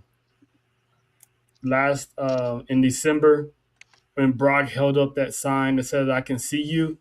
Y'all remember that video clip? Yep. Yeah. If you look at the TV, Brock usually Ricky Saints was on that TV. Brock was watching NXT. Mm-hmm. Brock had Obafemi in his sights for months. Yep. He handpicked Obafemi to retire him. He didn't want to lose to Gunther. That's why if he had makes sense though. Because who in reality, and again, Gunther, whatever is his career killer or whatever, I wouldn't have believed that shit. Ain't no fucking way I would have believed that Gunther was retiring Brock Lesnar. No. Brock it would have never happened anyway. I will say this. I've said a lot of things about Moose Knuckle. And I don't call him that out of hate or anything. That's just what I call him. And I apologize to him on Sunday for a lot of the things I thought about him throughout my time as a wrestling fan. Not because of accusations that have come recently, but because of what I personally thought of him as a wrestler. I will say this. I'm going to point this out. You can take it and do with it what you will. When Brock got into the ring, first off, him coming to the ring, you could tell Brock was pissed off. And I think a lot of people thought that maybe that was part of the story. He's coming to the ring. He's mad. You know, it's Brock Lesnar, right? But if you go back and watch WrestleMania and you look at Brock's body before he got in the ring, Brock had already been in an altercation before he got to the ring. He had red marks and little bruises. He already had little bloody spots on his back and arms. Go back and watch it and tell me I'm wrong. Oh, I didn't notice that. Something happened. I will say this. Brock had to fight to put Oba over because the way it was written, Oba was set to lose. That's what I'm saying. Again, there was no way that Brock Lesnar was going to lose and continue a story. Brock wanted a straight up get down and boogie fight where Oba squashed him and Oba went over. From the moment Brock saw Oba, before he came back, he knew Oba was the one. That's why Oba said in that promo to Paul, he said, Paul, I've always been the one. Because I guarantee you, Brock told him from the moment I saw you, you were the one. Now, if they booked Brock versus somebody else, Brock would have won, and we And people would have been pissed off. Brock and over at SummerSlam, and Brock would have lost. He would have had his retirement in front of his, his family, his parents, and all this stuff. But they wanted to do the marquee match at WrestleMania, and that pretty much proves my point when I made the report months ago that Brock said he didn't want to lose him to his retirement. So it's like either I lose now, or I put this kid over, and I don't want to put this kid over. This kid is my successor. So now we're not going to have Brock in Minneapolis. Nope. And I guarantee you there's more to it than just Brock wanting to just leave. Mm-hmm. You have to read between the lines and see there was something definitely wrong. Mm-hmm. And it's not at who people want to blame either. Mm-mm.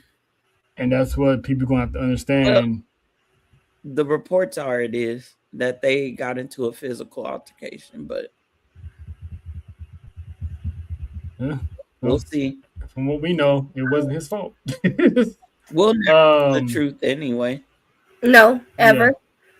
But, shout out to, Brock Lesnar. I mean, he's the only one that's been like an NCAA heavyweight champ, UFC, WWE, New Japan, heavyweight champion. So the man has left a legacy. He retired the Undertaker streak. To this day, he still holds the record to this day as the youngest heavyweight champion in WWE at the age of 25. So I don't know if anyone's gonna. How old is Oba? Is Oba over 25? I think he is. I think he's either. Yeah, there you go. Oh, see, it's gonna be a while before WWE actually puts the rocket to someone that young, and have them win at age 24. So he's a one of Javon Evans, a kind athlete and one of the greatest combat sports athletes. Maybe, but at heavyweight, that man gonna have to bulk up a lot, and that's gonna kill his speed a little bit. I'm just saying, he's the youngest one right now. Oh yeah, I think like what, 21? Baby. Mm-hmm. He a baby. Well, it don't matter to some people. Baby. Some people love Javon Evans.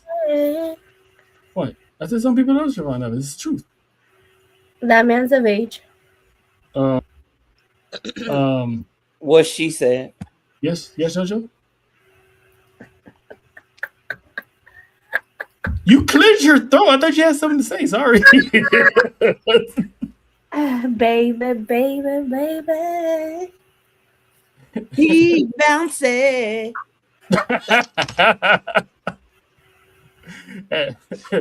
It was so much bounce that Nick almost left the chat. But anyway, oops.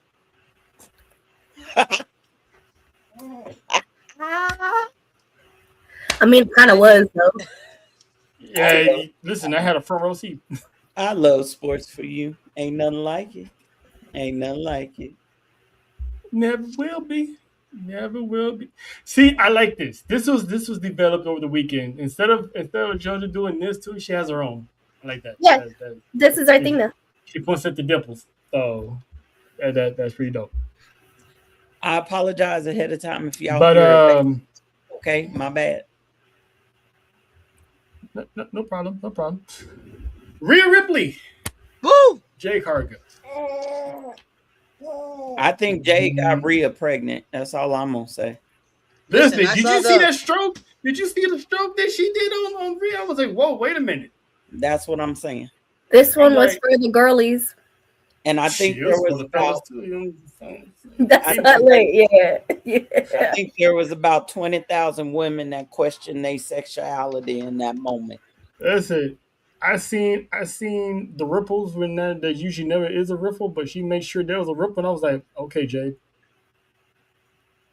I see how it's done. Look, go ahead now. You go ahead now. Do you mind if I start this one off? And then I'll let. I'm afraid, but go ahead. No, it's nothing bad. It's nothing bad. I wasn't surprised that she won. We already knew once this match was set That's kind of what they were leaning to, right? And like I said earlier, obviously everyone was like, well, if Bianca comes out, she's definitely losing. Obviously, we got the day before that she's not coming. So it was like, okay, if the baddies are around, what does that shit say? All I'm gonna say is Rock couldn't beat that scissors. But that Rock almost. What we doing here, Drew? Anyway, distraction, squirrel. All Rock. Sir. Huh? Wow. Oh, you know what? Back. Oh, now it's a problem. Okay. Go ahead. Back to what I was saying.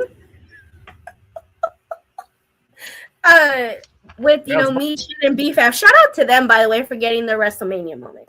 Shout out to my I truly feel, and this has nothing to do with my dislike for Rhea Ripley. It's not. You don't really have a dislike. I honestly feel like Jade should have won because Jade needed the win more than Rhea Ripley did. Because of the way they've been portraying her. Because of the way it's this dominance, and they bring out the baddies. Now they're part of this crew. It only made more sense for Jade to win, because now what? Why exactly are they going to continue to be Team Baddie? Why are Meechin and BFAB going to continue to listen to Jade when she ain't got no title? At this point, I'd be like, who the fuck are you now? Mm-hmm. You know what I mean? And there was a Jade on an interview has said that she wished she had more of like juice storylines to sink her teeth into, and that had me thinking how WWE as a creative, TKO as creative failed Jade Cargill as champion, because if you're gonna have this baddies join, you could have gave Meechin and BFAB title opportunities in between, have her go through them, and then you have BFAB, she couldn't beat her, so she joined her, and then you have Rhea come over, have Meechin make it seem like Meechin about, Rhea, and then at the end you have Meechin jump Rhea and join us. They could have had more, Jay could have had more title defenses in between time before she got to Rhea, and this would be the perfect time to put BFAB over, not have her win, but have BFAB showcased on SmackDown, having good promos and good wrestling matches with Jade. So you get BFAB over, get her mic skills working, get her on the forefront of television, and you have two, mind women going at it on a weekly basis. And because BFAB's been working hard at the dungeon, shout out to Natty, by the way. Shout out to the queen. Show him, JoJo. Yeah, that's us. And she knows us. There you go. There you go. She knows us now. Officially. But yeah, you could have. Hold on. I gotta do this. Oh, you don't rub this in? You gonna make her hate you. You should have grabbed the booty. Yes. Well, I'm not gonna say, but I'm gonna say we may not have grabbed his, but he definitely grabbed his low places. Not that low, but low enough to be like. Does your hand go low? Does it wobble to the floor? Like your face. So you know how JoJo was supposed to be the one to do the uppies, right? Well, I was right there in front of the tree, and the tree had his hands where they shouldn't have been. I got hands in places I never seen. You know what? I'm gonna just say this. Samoans are known to be touchy and friendly. That's all I'm gonna say. That's fine. Ain't that right? In my head, I'm over here like, sir, respectfully. My man's right there. I'm gonna tell you right now, if y'all was around Nia, I ain't got one. Uppies. And listen, even John would admit it. He would have been like, do what you got to do, sir. He wasn't gonna say nothing. I'm gonna tell you now, if Trail had been around Nia, I would have pushed his ass out the way and be like, uppies. Uppies, please.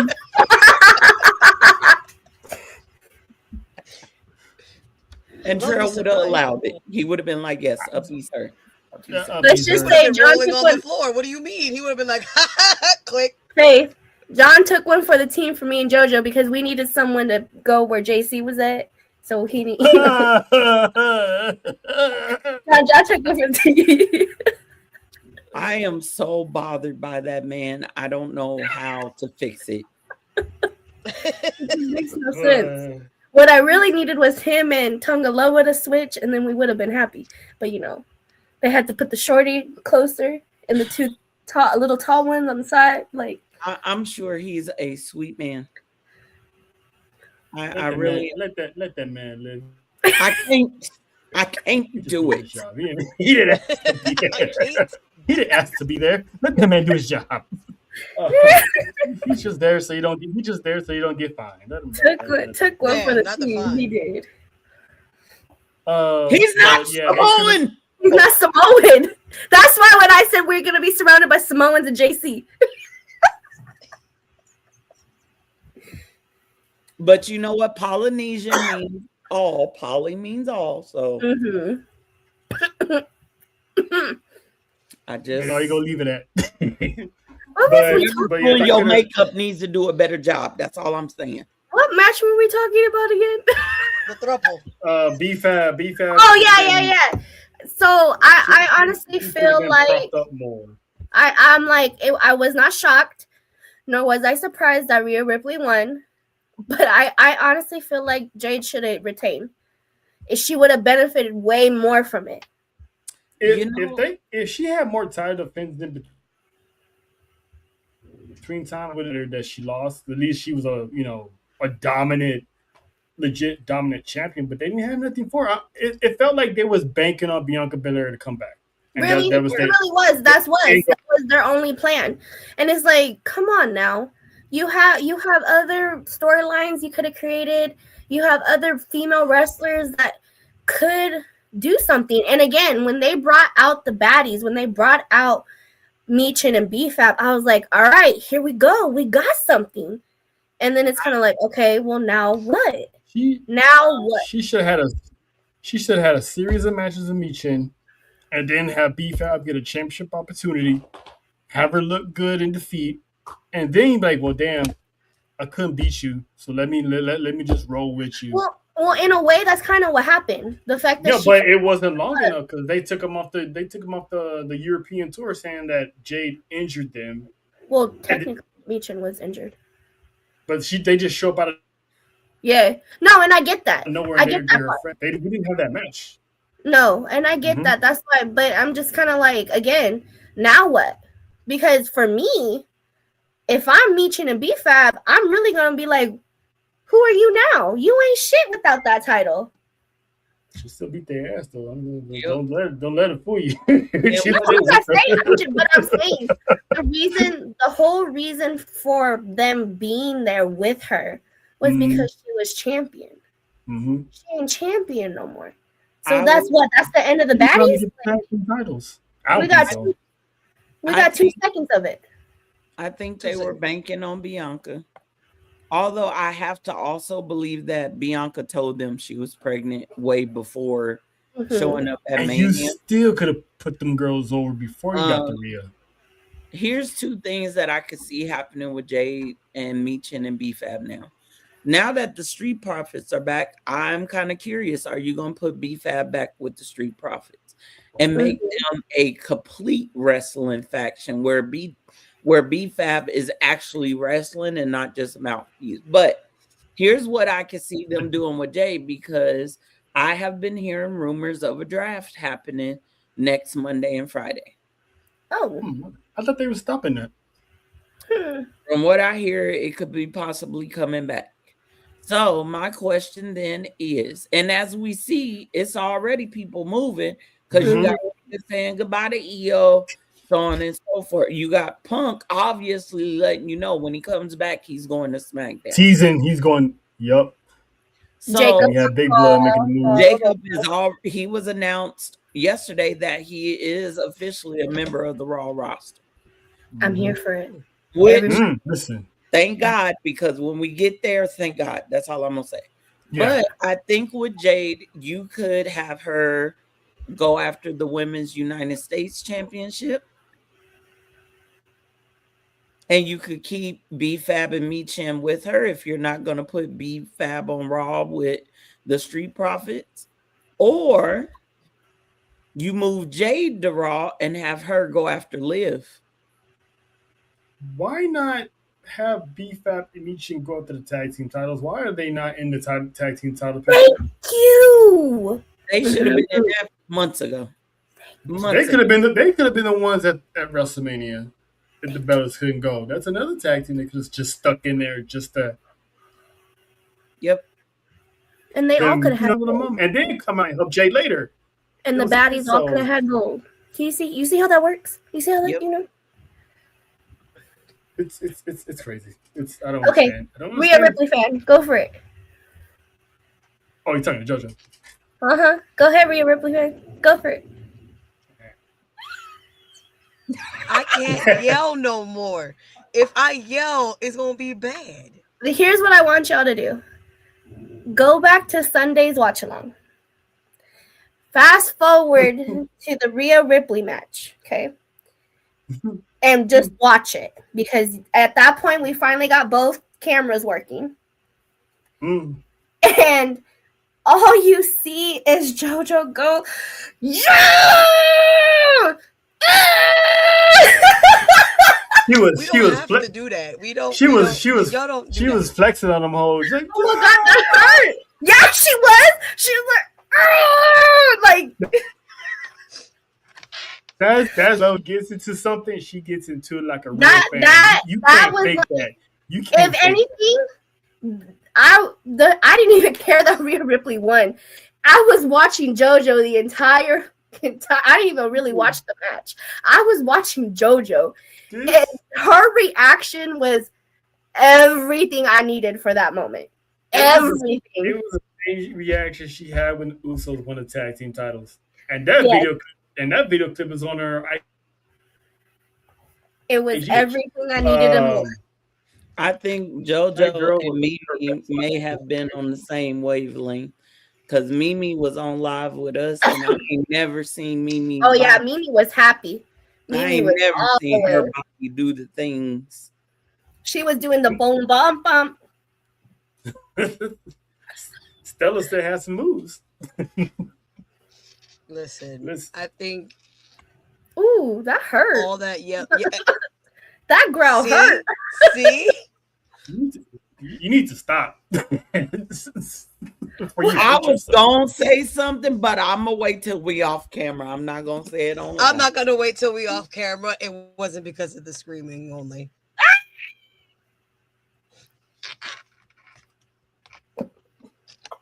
And I'm gonna get away with this just for today because then I'm gonna get cussed out later. Listen, and it's not even gonna come from me. I said next time we do an Airbnb because fuck all that. You act like it's gonna be better.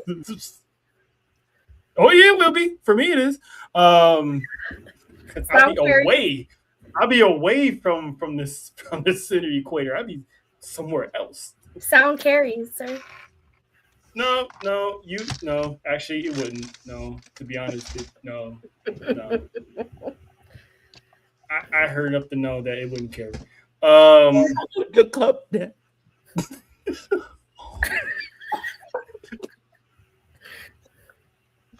Goes in there with the hair whip. Y'all was wrestling. No whips needed. Y'all was wrestling. Only one was. Yes, it was great. Only one was. From what I heard. Uh-oh.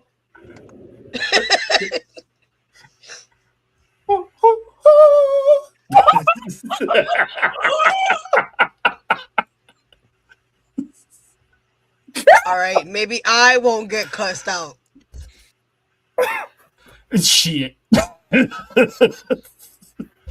Listen, we still got night 2 to cover here. All right. So Swamp meets Sammy, Trick Willie. It was the night of the minorities because everybody Not got the the culture stood tall Sunday night. Oh my God. Not the night of minorities, And though. Oh, shit. Lil Yachty played his part and wasn't a huge factor in that match, and he still played his part as he should have played it. And Trick Williams is the new United States champion. Whoop that trick. Whoop that trick. Faith, your thoughts on the long toilet paper fur coat that man that man had. I'm like, I know everybody was calling it a CVS receipt, but when I saw it, I immediately thought about Quilted Northern. I immediately thought about Cottonelle. You know that good toilet paper that I can't afford because it's $37 for 3 rolls. You know, the Costco toilet paper. You know what I'm saying? First off, I knew that entrance was gonna be elaborate, and it was. I did not like the whole Yachty thing and the fuzzy Louis Vuitton fanny pack booty bag. I wasn't here for that. I just wasn't. I'm being honest. I wasn't here for it. I, along with many others, believe Booker T would have been a better choice to bring out Trick. Just saying. Am I glad he won? Hell yeah. Although I laughed, yes, it was the night of the minorities, and I'm glad that Trick Willie, Big Trick Willie, is our new United States champion, and I'm so glad. And our girl Lash was happy because she was twerking on him. She was twerking on the post show. They probably he was like, "Whoa, hey, I'm still at work." I'm still at work. Pre-show too. But I'm so glad that they took that belt off Samson with his little manipulative ass. It shouldn't even been on him in the first place. Shouldn't have been on him in the first place. It should have been Carmelo and Trick. Count your dusty days to this company, because you could have had a wonderful moment if you had put Melo in that match. You could have still put the belt on Trick, but it could have been something wonderful, beautiful. But you ruined it. I think it did what it needed to do. The right choice was made. Sammy, turn heel. A real heel this time, Sammy. A real heel. Welcome to the dark side. No sympathy. We ain't just gone over there with Darth Vader and them because we sick of you. Dun, dun, dun, dun, dun, dun, dun, dun, dun.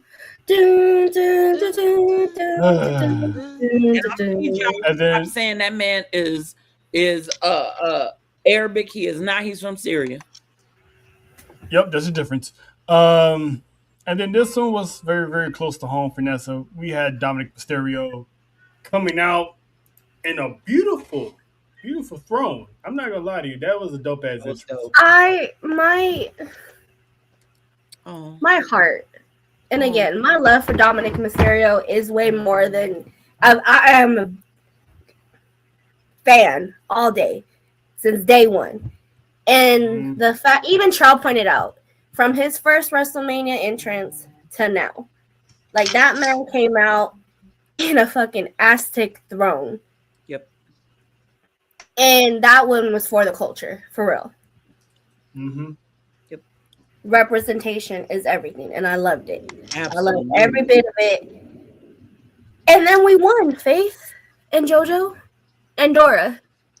We won after a year. After a year of putting it out into the universe, being disappointed, and disappointed. They freed the demon. JoJo got to experience the demon for the first time. I did grab my anointing oil because that Titantron was tripping me out. Just saying. They freed the demon. And then he freed the thighs, and we got the man. Say it again, Nessa. Say He it freed the thighs, and we got man panties. Oh, I was fangirling so it hard. was a glorious moment. And Nessa knew at what cost it was going to be to get hashtag man panties. They sacrificed my man, and I was literally I was in the kitchen. I'm in the kitchen for this damn match, and all I wanted to do was run out the door and go save my man. I was on some Captain Save a Hoe type of shit. I was like, my legs. She was like, I'm only 15 minutes away. Call the Uber. Yeah, call Miriam. I need your help. The way my legs were about to start working, and I was about to Captain Save a Hoe, my man. Mm-hmm. Not Captain Save a Hoe. He's a hoe. He always been. Hello, you know. I mean, look at my man is a hoe. And then his actual wife, and then Tiffany Stratton wanted to be something, and then you guys. But I loved the storytelling in this without saying a word. Do I feel like they could have? We've seen the difference in Dominic from WWE to AAA. In AAA, he has more. He's not as scared. You know what I mean? Like, again, like I said, and I did go back and watch it. That man stood up to Omos. This was not during the match. This was while they were. He wasn't quivering. He wasn't in the corner like, oh shit, like he was while Finn was coming out and in the ring. And I feel like them booking him like that, I hope they start booking him more AAA Dom. You know what I mean? But the sacrifice needed to happen in order for us to get our man panties. And the Demon finally got a win. A win. A good win, too. You got to win. And I like how they subtly changed the match to a street fight, because on paper, they gave Dominic a chance. Yeah. Because normally, I was expecting a squash match. So they gave him a chance with the street fight. He had the kendo sticks and all that stuff, tables and all that. So Dominic put up a good fight. He did. Yes, he did. That coup de grace. Woo.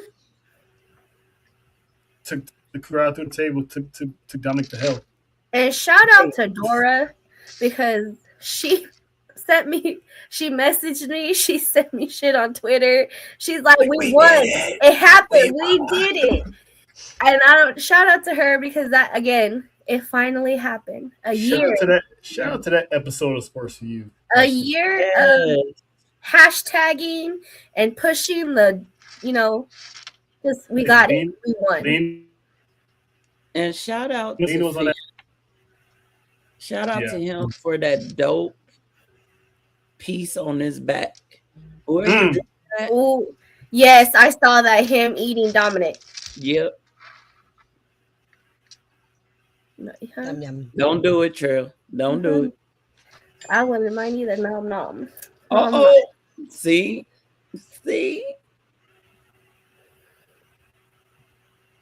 I wouldn't know my son do something like. She wants some of that meat. I'm still trying to figure out what that mouth do. Oh.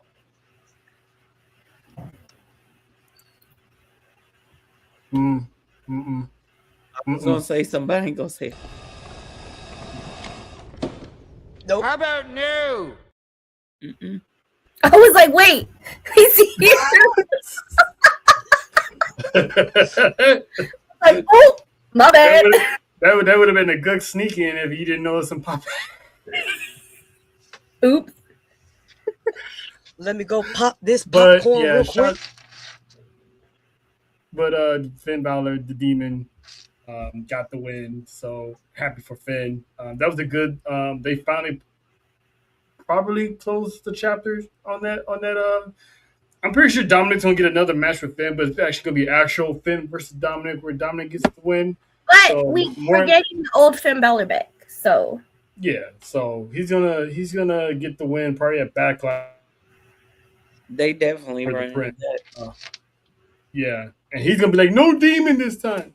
Well, Dominic said in that same backstage segment with Jackie Redmond, he said the contract said Finn Balor. It didn't say the Demon. So they definitely gonna run it back.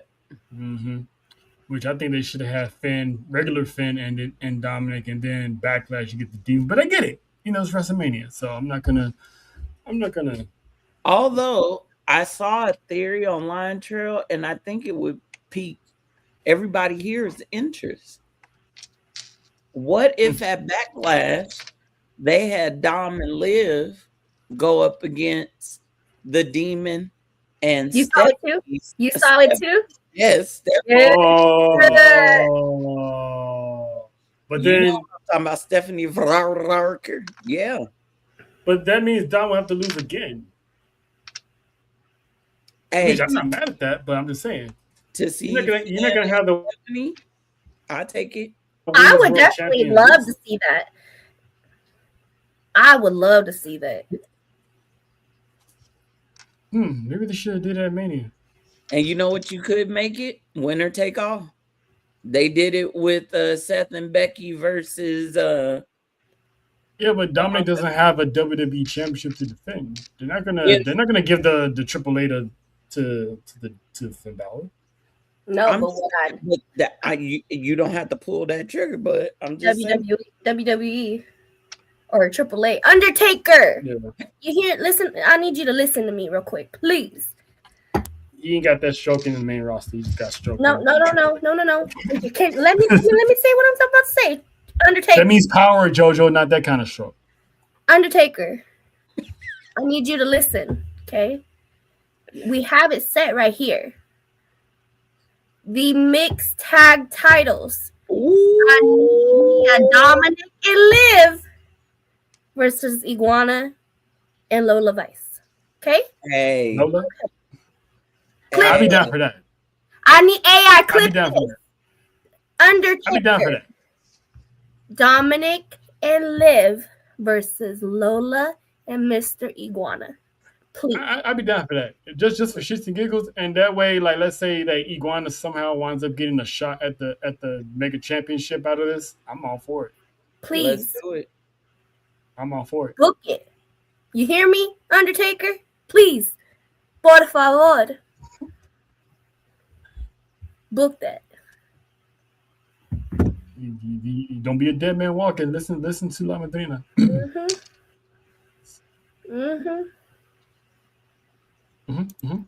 Get it.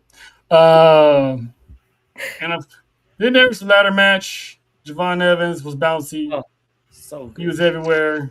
So good. I thought for a second JD McDonough lost half his head when he got the Mexican destroyer. He fine. Half his head. I thought Rusev. Can someone check on Rusev for me? Because when Ray bounced on him, his head went through the damn ladder. Hello. That's what he did. He landed right on him like that. Can I be honest about something? Go ahead. I forgot Rusev existed until this match came around. Yeah, because last time we saw him, he got squashed by Oba. Yep. Yeah, that was funny. They just put him in there because he was a strong boy. But Penta retains, so it's good to know they're giving Penta a decent I think they made the right choice for it though. Mm-hmm. Yeah, because being Ness was like it's either Javon or it's Penta. Yep. And again, I don't think that it's not that he's too young. It's not his. I just don't think that it's his moment yet. Not yet. It's not his moment yet. He was there for the highlights. I feel like he's completely ready. He's completely ready for a title, but I don't think it's his moment yet. Yeah. Right. And now, Nessa, JoJo, Faith. It was the one we came to see. The one we was looking. This is like the second best match we was looking forward to. CM Punk, Roman Reigns. Now WWE didn't listen to me. Hey, shout out to whoever took that damn Zebra poster. Shout out to them. Shout out to them because they understood the assignment.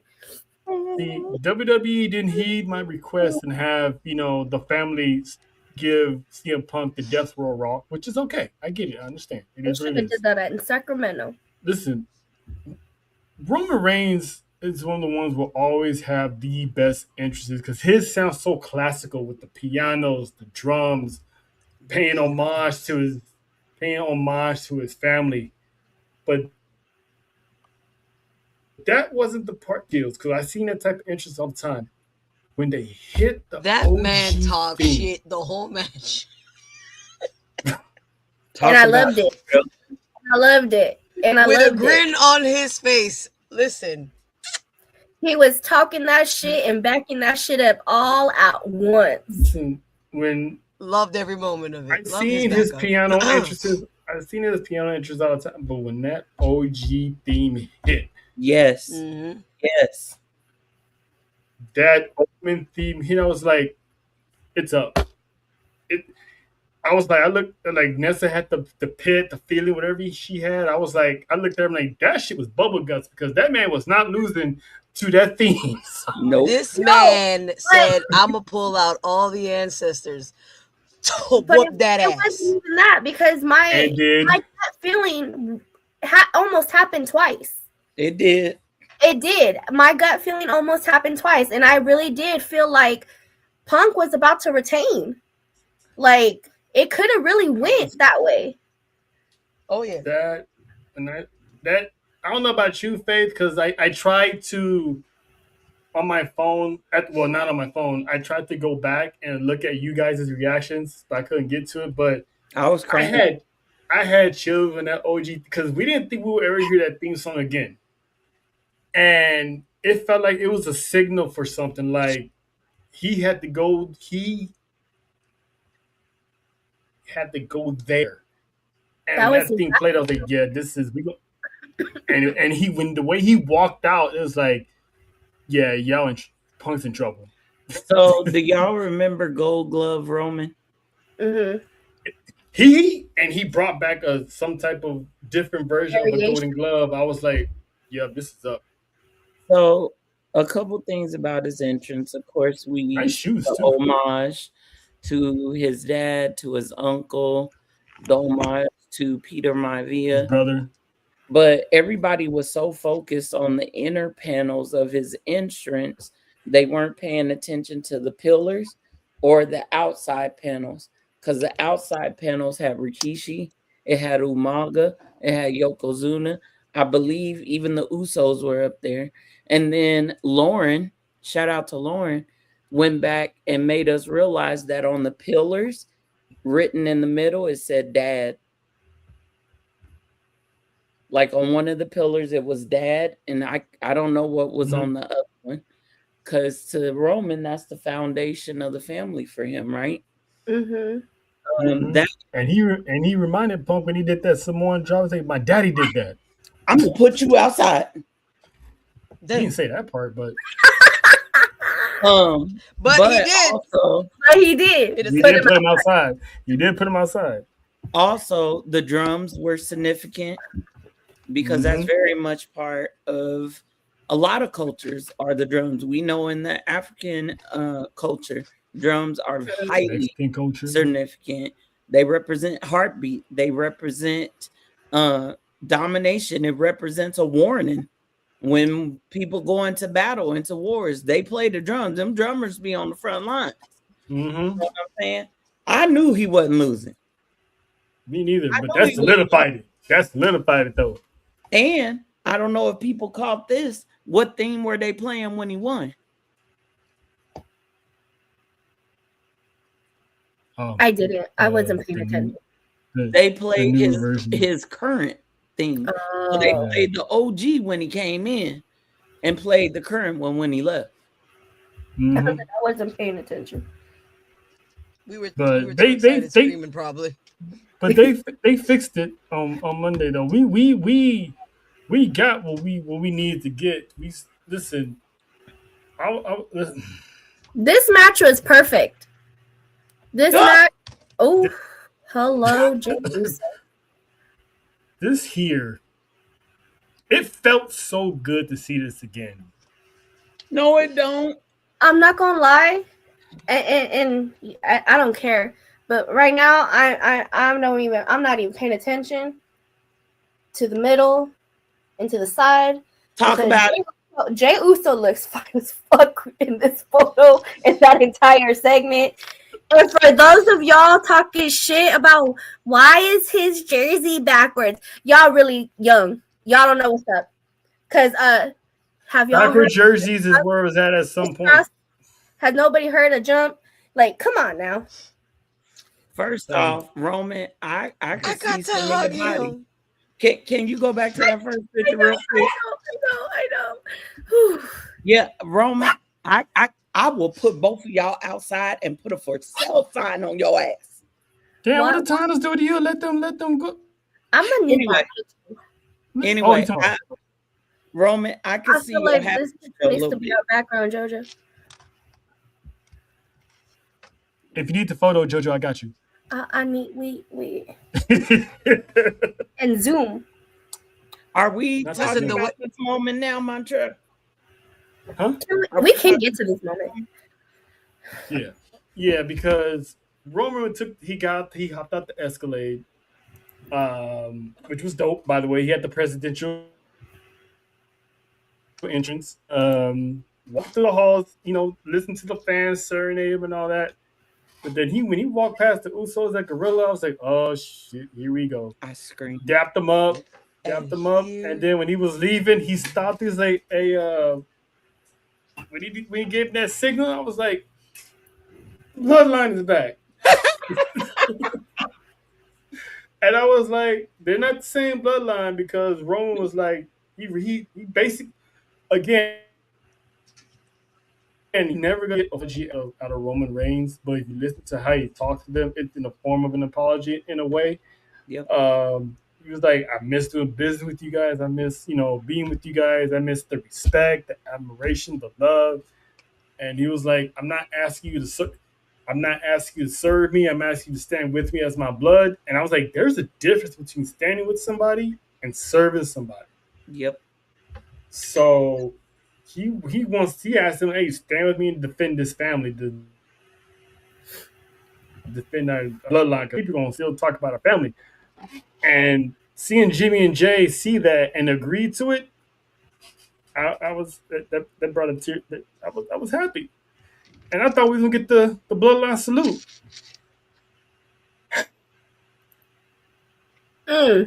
God dang. Damn. Too much fine in one ring. Goodness. I was like, Trell, all we're missing is Solo. Ooh. Right. For now. When I heard the Jacob's music, I was like, oh shit. I'm like, he's not coming out here to join the bloodline already. I know that for a fact. No. And then he was like, nah, I need that championship. And I'm like, oh boy, they gonna do this now? I'm here for it. I am, but at the same time, I felt like, I don't know about if you feel the same way, Faye, but did they in a corner a little bit by having Jacob out the Roman this quick? So I don't want to spoil nothing for nobody, so I got to choose what I say carefully.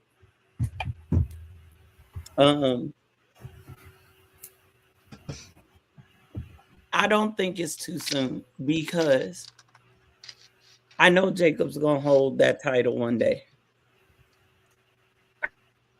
But Jacob said he needs better for his family. He wants the perks. He wants the perks that the tribal chief got, right? Well, we saw Jimmy and Jay get those perks, right? Mm-hmm. And Roman told Jacob, I want that for you too. All right. Before we dive into it, the Caribbean one has to go night-night, but let's talk about your WrestleMania experience. Mm-hmm. What was your favorite moments? What stood out to you, and how did you enjoy your first WWE WrestleMania event ever? I'm sorry, what were my favorite moments? You had a lot of moments. You had a lot of got all 440s. night. I got to meet Jay twice. You gotta pick one. I got to touch Solo, Mr. Fatu. I got to see AJ walk right the hell right by. It's just all right. WrestleMania, as much as everybody was like, it sucks for the first night. I can't believe you went. For a first timer, I had it. Damn. Rocking the Stephanie by if you saw the video, you know. Mm-hmm. And welcome to the Belt Collectors. Right? I had so much fun. I got to meet not only some of my favorite wrestlers, I got to meet some of my favorite content creators. Shout out to Black Arrow. I got a new friend. Shout out to Big C. Shout out to the BT Jobbers. And shout out Rhodesia. Yes. We got to meet That's Effing Wrestling. That was the highlight of me and John's night. I was so happy that I finally got to meet them. We had them on our shows multiple times, and it's like we finally got to meet them. And then, of course, man. Shout out to Natty. That was the highlight. That was awesome. That was awesome. I mean, we just took over. As pie, but she is dangerous as hell. Listen, I got her to say Bloodsport Natty. She was like, Bloodsport Natty is crazy. I'm like, well, ma'am, I mean, do we need to roll back the film? I'm busting but this with blood. WrestleMania Shayna was awesome. was never awesome. Yeah, we kept the promise that she was going to get there, and there was some trial tribulations and a little doubt in there, sprinkling in there a little bit, but the girl pulled through, and Fab Four took over Vegas, and we took over Vegas in style. We had people putting names to faces. We took photos with Tommy Dreamer, and then me and John, we spotted Carly Armstrong just chilling at WWE World with the Fam Bam. That's it. So we took pictures of her, and now Natty follows us now. And that's another thing I forgot too. And shout out to Nessa's dad, Hawk, being the happiest kid alive, with an autograph card from Natty. So and she reposted my dad on her stories. He was so happy. That part, it was just like I had said in my post earlier, we all had our reasons for meeting Natty that was special to us, and that part was for me was my dad. Yep. But I'm glad you had fun, JoJo. Before you go, I just want to say from all of us, thank you for trusting us to want to hang out with us and do this, because I know you didn't know us, but you didn't know us yet. So, and honestly, it was like I've already known y'all my whole life. Yeah. I have fun. Play fought with this one who decided that he wanted to take his 6 foot something and try to tackle a 5'1" little girl. The hell? And did. And then me and Nessa, all over the place. And shout out to John, who endured so much crap between me and Nessa from day one. Oh, do I have it? Oh, I don't have the Tone Loc photo. on here. Oh, the. I don't have the Tone Loc photo. The one of John? Yeah. When like he had the Tejanos on. He had one on each arm. Just had the Locs on. He just like, this is what we're doing. Click. Yeah. Yep. We made a promise to him that we were going to mess with him so bad. We kept it. That was a lot of promises kept. That was a lot of promises kept. I mean, we got the Tejanos of WrestleMania, and they promised some hell, and we all delivered. I'm so proud of y'all. Look, and I told JoJo, I was like, now imagine how it's just us two. Now imagine if we would have faith with us. Chaos Collective would have been in that bitch.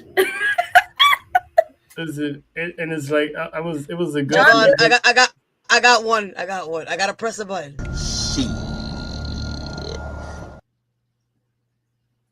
John's head would have exploded. Listen, it was crazy because I think like a week or two beforehand, I remember telling JoJo we're gonna walk out of this trip with something, and we did. I mean, recognition, gratitude, and so much fun. So it was. It's not the first time. It won't be the last time we're gonna have a group meet up like that because these events is all over. Let them land in Miami. Listen. I mean, they're close enough. It's like a few weeks from now, we just recovering. It's gonna take us a while to recover from. No, I meant in October. Definitely not the one that's coming up because the way we talking about needs to still recover. Oh, talking about that Chris Brown thing. That's in June. What's in October? Bound for Glory. Oh shit! Teenage in Florida. Might have to make a trip trail. That, sir, is in the works. If this around my birthday, that'd be dope. But yeah, it was fun. We had fun. So I just wanted to just give you a shout out because this woman did a 440 almost every day. She was chasing somebody every day. Chased Dom, chased Jay twice. As she should. And did. The only one that got away. The only one that got away was Stephanie McCurry. No, there was two. Who got away? Who else got away? I could have seen the ruler. Oh yeah, yeah, but you wasn't chasing him. You just happened to miss him. That's the difference. So if I knew that he was there when I heard that song, the way I would have down them stairs, you would have caught him. You damn right. I would have been like, a piece. She missed Stephanie, but I was right there with her. Me and John were right there with her. Yeah, because we were in line for something else, and then we got the call. Yo, Stephanie. I'm like, hey, we was talking to your friend, and John texted me that yo, Stephanie's over here, blah blah blah. I'm like, shoot. Listen, I ain't trying to be rude and break this up, but Stephanie is. She's like, over where? The UFC thing. Where's that at? Over there. Hey girl, I'm gonna have to talk to you later. Shoot. That girl was gone. You saw nothing but a backpack. It was the same thing with Mr. Jey Uso. Forget it. Oh, John texted me that he's over there. Who? Jey Uso. I'll be right back. All you saw was a backpack. Listen, I'm so proud of you. Let me tell you something, Faith. I'm so proud of you. She even ran to Jada Parker. Yeah, she did. I got more than just. I got the other photo that I kept in my phone. I'm gonna need that ass shot, by the way. And the way that I ran for as soon as I heard, oh, Jacob Fatu's over there. Oh man! And all you heard was Fatu. Listen, Faith, you play Super Mario Brothers, right? Yep. Okay. You remember when Mario's the star and he goes, look, that was JoJo. She was like, I'm like, damn, she would have fell with her. Whole weekend. Was the pain worth it? Yep. Yes. Absolutely. Yep. I know it was. Y'all know what? Next WrestleMania, not 43, because I ain't going to side. First of all, we run hot to that for that. Yeah, hell no. I don't look good in all black like that, and I don't like to be hot and sticky unless. Never mind. Anyway, you know, you're a rock star. Get your game on. Go play. Yeah. But I can't wait to kick it with y'all in the event one day. Listen, because I know it's we already told you if they come to LA, you and Lil Uzi gotta make that trip. Oh no! If that happens, me and Lil Uzi definitely going. Or Dallas. If they come back to Dallas, ain't nobody got to worry about room and board or car. I got family in Dallas, so I can make that one too. I got cousins down there. And I'll travel 3 hours. I got people over there. If not, Nessa, scoot over. We already took a nap together prior to our flights, so. Oh yeah. No, y'all actually might have to use Anthony's room because I think Anthony's bed is bigger than Nessa's. But anyway,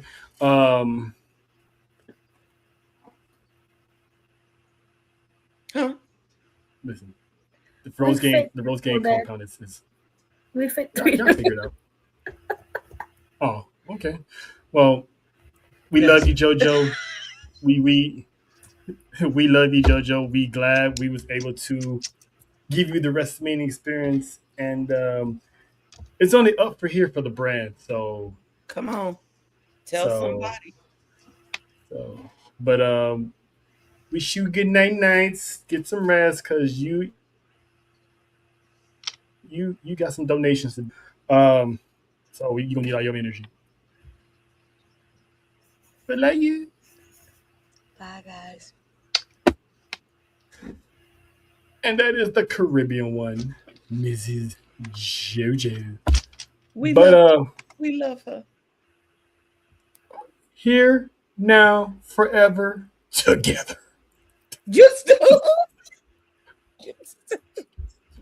You're stupid as fuck. Yeah. Oh my Lord. But it's the truth. It is. Now, so back to everything that's happened in WrestleMania. So Oba came out post-show and basically said the Tribal Chief can get this work. Roman Reigns was like, "Then you can kill me. Well, let's see what you do during the summer," because he was like, "We're gonna kill that part-time rumors because y'all gonna see me all summer long." He said, "Prepare to be sick of me." Summer of the Tribal Chief. Now I ask you, is this coming up? Nope. Too soon.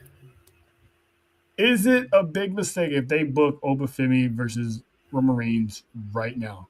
Yep. Because he said, "Let me see what you do through the summer." So you still got the possibility of Gunther maybe challenging Roman Reigns for the championship, which I would love to see Roman Reigns and Gunther because Roman Reigns can beat Gunther. Unfortunately. I think that's the favor that Paul's going to give Gunther, that he's going to pull some strings and get him a World Heavyweight Championship match. Yep. It's the same favor that he gave Punk. He wants a championship match. Mm-hmm. And Gunther did his job. The favor was Brock. Brock was the favor. And Brock's on now. And people are like, "Oh, well, Brock can come back at something." Like, no, man, the man took off his gear. Matter of fact, he did this. He's done. He threw up. Yes, that means this is unscripted. This is unscripted. Yep. I'm done. Shout out to that little boy in the my heart. This is why I'm like, I get that people have their favorites. I get that y'all hate certain people, but there are fans out there that love their you're a fan of certain wrestlers. And that little boy, the way he was hugging his Brock Lesnar toy and crying, and I'm like, this is why you can't ruin shit for people. Yeah. Especially for the little ones. Yep. They love who they love, and you're not going to sit there and tell them otherwise. And for the ones that try to ruin it for them, shame on you. Shame on you.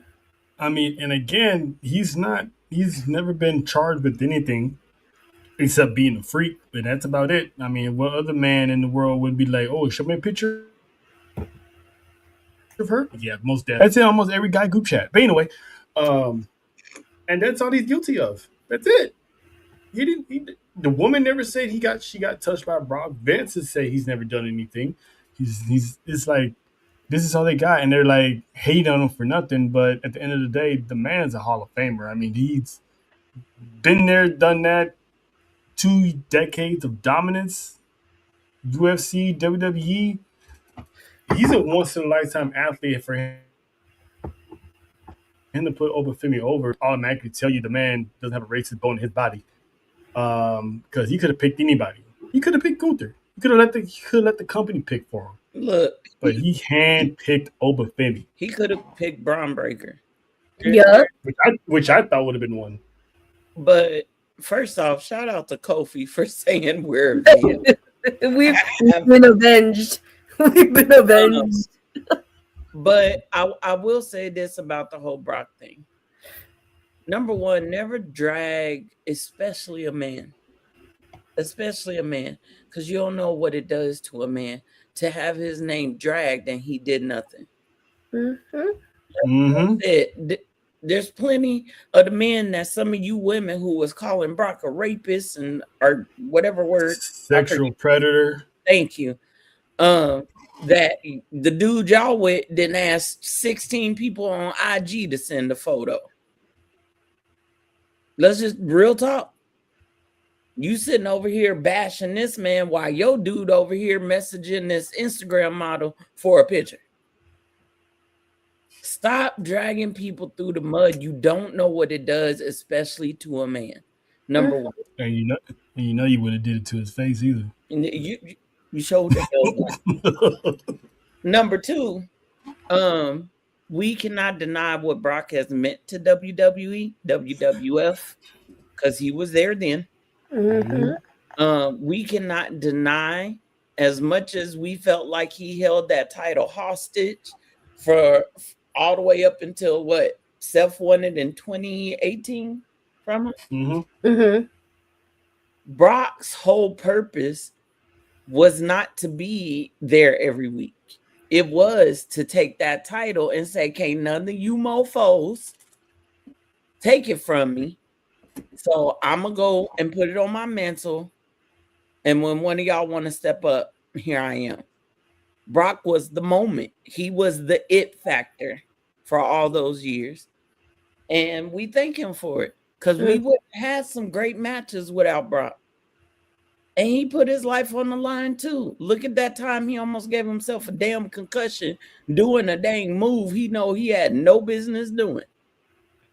And then let's not forget the diverticulitis that he currently has. Look, I have diverticulitis. Man should be dead. And I'm telling you right now, when you flare, there's only 2 places to go: to sleep or the hospital. Both. And sometimes both. You sleep at the hospital. It's painful. Y'all don't understand the anguish that you in. But I am proud of Brock. Thank you, Brock. Thank you, Brock. Thank you for your contributions to this industry. Thank you for the time you put in. And thank you for your last message being that you chose to put someone over that you deemed fit to be put over. And it was the right choice. And the minority on top of that. And a minority. Yeah, I mean, I know he didn't see color. No. But it just so happened to be a minority. And go ahead, Trell. I'm sorry. And I'm like, that's just he's literally the black version of him. I was just about to say. He picked himself. He picked himself. It's like Remember the Titans. He's like, that's my brother. Can't you see the resemblance? You know what I'm saying? Now, as far as Darula picking the tribal chief, there's semblance there too. Tell me I'm lying. Nope. They look like each other. If you really and truly think about it, He's a like tribal chief of Nigeria. I'm saying Roman Reigns. You can. There's only a few people that I feel like only make sense to go up against Obafemi. Like truly. Yep. Mm-hmm. Roman Reigns. Yep. Jacob Fatu. Yep. I would actually not mind seeing Obafemi versus Gunther, just because I feel like the physicality is similar. Yep. I want to see that's really it at the moment. I want to see Obafemi and Jacob, and I think.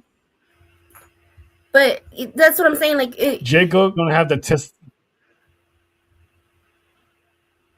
Go ahead. No, I'm just saying like, and right now that's all I can actually physically say that would actually feel right to be in a storyline or in a match with Obafemi, because Obafemi is so powerful. Mm-hmm. And it's the same thing with Jade, Rhea Ripley. Like, yeah, Rhea Ripley does really good with the littles, but it's kind of like in real life, are you really is a little really beating your ass? No. Like, same thing with Jade. Is a little really beating you? Same thing with Raquel. Is a little really beating your ass? Like, no. So it's like those parts where we have to like, okay, this is the story part, but you have to make it also realistic. And realistically, those are the only three that I see going up and can actually match Obafemi right now. You know what? I have to appreciate Roman, because days before on ESPN, he named 5 men that he would love to be in the ring with, and they was all brothers. Trick. He named Oba, Trick, Mello, Javon. Am I missing one? Maybe it was just those 4. Oba, Trick, Mello, Javon. Yeah. But he said they asked him who out of them was the one, and he said Oba. So Oba been looking at Roman. Roman been looking at Oba. Roman and Brock, the two part of one of the biggest rivalries in WWE, both looking at Obafemi as the future of WWE. And we're gonna find out Oba mentally ready for all that, because that's I think he is. That's a big responsibility. But I know he is, but we're gonna find out for sure. I think Oba's gonna have to go through Goonie, because Goonie want Roman too. I think Oba's gonna have to face Jacob. Mm-hmm. And I'm there for it. That's why they all on one show. I even think we might see Oba, and y'all might think I'm crazy, but I think we might see Oba with Big Jim. Actually, not enough people give Big Jim credit, so it might be. I don't think it would be a squash match, but no. It definitely. Let's not forget Braun Breaker. Oh, there you go. Oh, that's the other person I was thinking about was Braun Breaker. Braun Breaker. And Bronson. Whenever my Theo comes back. Eventually, Nessa, you do realize Jacob and Bronson Reed are going to be on the same show. I know. I could have seen that man on Monday. Hey, Big Oos. Oh, hello. What's up, John? I also think. Yep, he's coming for the throne. Yep. I also think that before we get to Oba Roman, we got to finish Roman Seth. Please do. Yes, please. I need that door to be shut. I'm tired of WWE just leaving us hanging. Like, can y'all just close the story? To Seth's credit, Seth did get injured. We was on our way to getting that. And I totally get that. Shit happens. Completely. shit happens. But can we let's diverse. Well, here's the crazy part. Seth said 2 days before Mania, his shoulder was only 80%. And he said, if I win my match, then I'm going for whoever wins between Roman and Punk, because I never lost my title. It was taken from me. Right? See? But he said, if I lose. But unfortunately, he lost that match. He lost that match. Start from the ground up. And Bronson wants, Braun Breaker also wants that world title. Which I feel like he is kind of overdue for that. We need to get him a Roman. Braun Breaker is definitely overdue for a world title. See, this is another thing that gets me mad. We're on the verge of getting Roman and Braun Breaker, which is why the Usos need to get the tag team titles back. Because now the vision is pretty much good enough complete for them to go one-on-one with the Bloodline. And then once Bronson gets back, maybe by then, Jacob would have lost his match with Roman and then, realize I can still get those perks by being by his side instead of being the tribal chief. Because he said it. He doesn't want the tribal chief status. He just wants the tribal chief money. The tribal chief. That man said, I got 7 kids. Yeah. And I'm not done yet. He said, I want twins. So that one wants almost about 10 kids. He's Snow White with the 7 dwarfs right now. He needs to get a bigger house. So once he realizes he can do that with Roman, his wife, cause shit. And once he realizes he can do that with Roman, Bronson Reed gonna be coming right back into the fold, and now you have a full-on Vision versus Samoans. You have the full-on Vision versus Bloodline, and you have Roman versus Braun Breaker. Can we talk about something that I pray to God does not ever happen? I will lose and burn down a city if I gotta watch Cameron and Dipset versus Roman and the Usos. Listen, I gotta tell you. Wait, what? Okay, you remember when Jay beat up Cameron on the podcast? Yes. So Cameron was barking, trying to figure out if he was gonna make it to the meet and greet. No, because the police stopped him. Cameron was barking at him. Yeah, Roman barked at him too. So, which does the segue to what we're gonna bring up next. You're gonna start seeing a whole lot more celebrities popping up. Yeah, and it ain't Triple H's fault because Triple H is no longer in control of head of creative. Mark Shapiro publicly said in an interview that TKO in full control of creative. This is why we're getting Lil Yachty. This is why we're getting Jelly Roll. This is why we got Ice Show Speed. And there's going to be more celebrities coming down the pike. See? So people need to stop. This is what me and John have been saying for months. Quit blaming Triple H. It's been TKO the entire time. And Triple H is just the middleman. Here's my thing with that. I don't mind the celebrities being there. I really don't. It makes it more entertaining. It adds to the story sometimes. But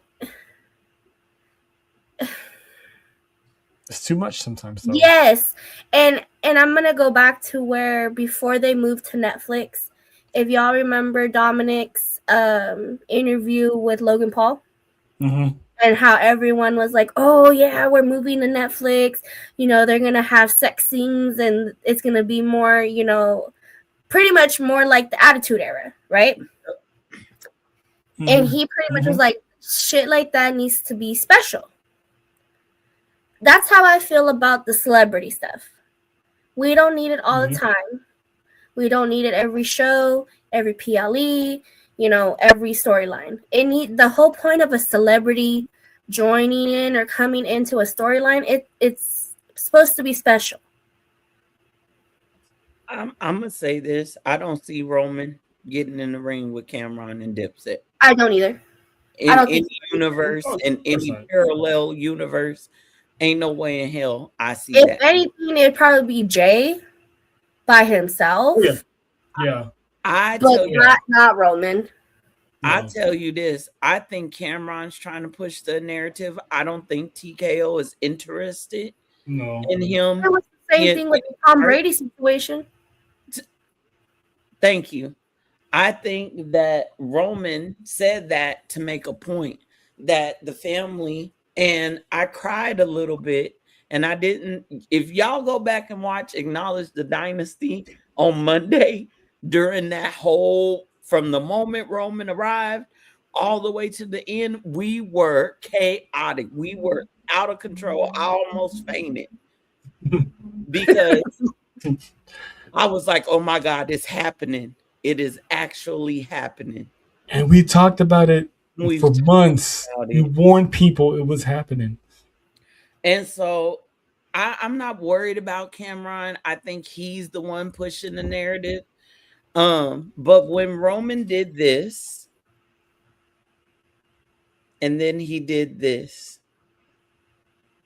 I immediately went back to right before Seth turned on the Shield. Because Roman once told them, we're like this now. He said, this is the authority. This is the Shield. And then what happened? I think it was a week or two later, Roman got that chair to his back. That changed him forever. So when he did this and did that again, I was like, oh, Roman, no, bruh. No, bruh. And then I started looking at who's been hanging out with Jacob for the last 3 weeks. Every chance that WWE gets, they show these two people together. They show Jacob and Jay. Oh yeah, they even posted, but the Padre game, it was supposed to be Jay and Jimmy, but it was Jay and Jacob during Mania post where they were hugging, and even in between that, even at some stuff at WWE World, it was Jay and Jacob. And then when Jacob came out, Jay was like, "Hey, be careful." And people are like, "Oh, it's because Jimmy's got to be at home with Naomi." True. That might have been true. But I also think they were playing. Right now, everybody needs to pay attention to everything. And everybody. And people that ain't even there. The mentioning of people who ain't even there. Again, Faith, with the segue of people not being here, because next Friday night, we talked about the bloodline battle between Jacob and Roman. There's another bloodline battle going on in our city next Friday night. Zilla Fatu. I'm so not ready for Lance Anoa'i. Me and John, the PT Jobbers, Jen, Solo, and the rest of the Belt Collective will be in the building for this. And this feud has been months and months in the making. This match has been months in the making. They're going to get us down in LA once again. I think he's going to put this probably going to have some ramifications. Yeah, this is going to have some ramifications for WWE in the near future based off of this match. I think that he's going to put his cousin over. And by he, I mean Zilla. I think he's going to drop that title to Lance. And I think we won't see Zilla for a little bit. Just like we didn't see Jacob for a little bit. Because, Clash is coming up in a couple weeks. I'm going to get one. And how many times have Samoans debuted overseas? Almost every time. I'm going to get what I've finally been asking for. Yes. Paul Heyman keeps telling them, y'all wasting time with Zilla. Yeah, Zilla's been saying, hey, I'm still waiting on that phone call. He telling fans, I'm still waiting on the phone call. Let me ask both of y'all, did y'all see the Cross Zilla match? I watched it on my phone. I missed it. Okay, so it was amazing. It was really good. There was a moment there where Zilla had us. We thought this boy was having a heart issue, and he woke up and just started killing everybody. But Cross said something to him at the end of that match. Cross said, "You got a big decision in front of you." So Cross already knows what's up. Mm-hmm. He told Zilla, "You got a big decision in front of you." And he said, once you get there, you got another decision in front of you. You either sit at the table with the current bloodline, or you flip that table over and make your own bloodline. And he can make it with Jacob. Everybody thinks Zilla's coming to be with Roman. No. He's going to follow where Jacob goes. And in reality, I had been saying that Zilla is going to end up with Solo because that's where Jacob was. But so Zilla and Jacob are like this. Yep. They like this. And Zilla been calling out Solo for a long time for still stuff. Yes, he has. By the way, Trail, what date is that match? Which one? Oh, May 1st? He said next Friday. May 1st? And what is the date of Backlash? That's a week later, May 9th. And who is possibly, although it's not been made official yet, who could we see in the main event of that? Jacob and Roman.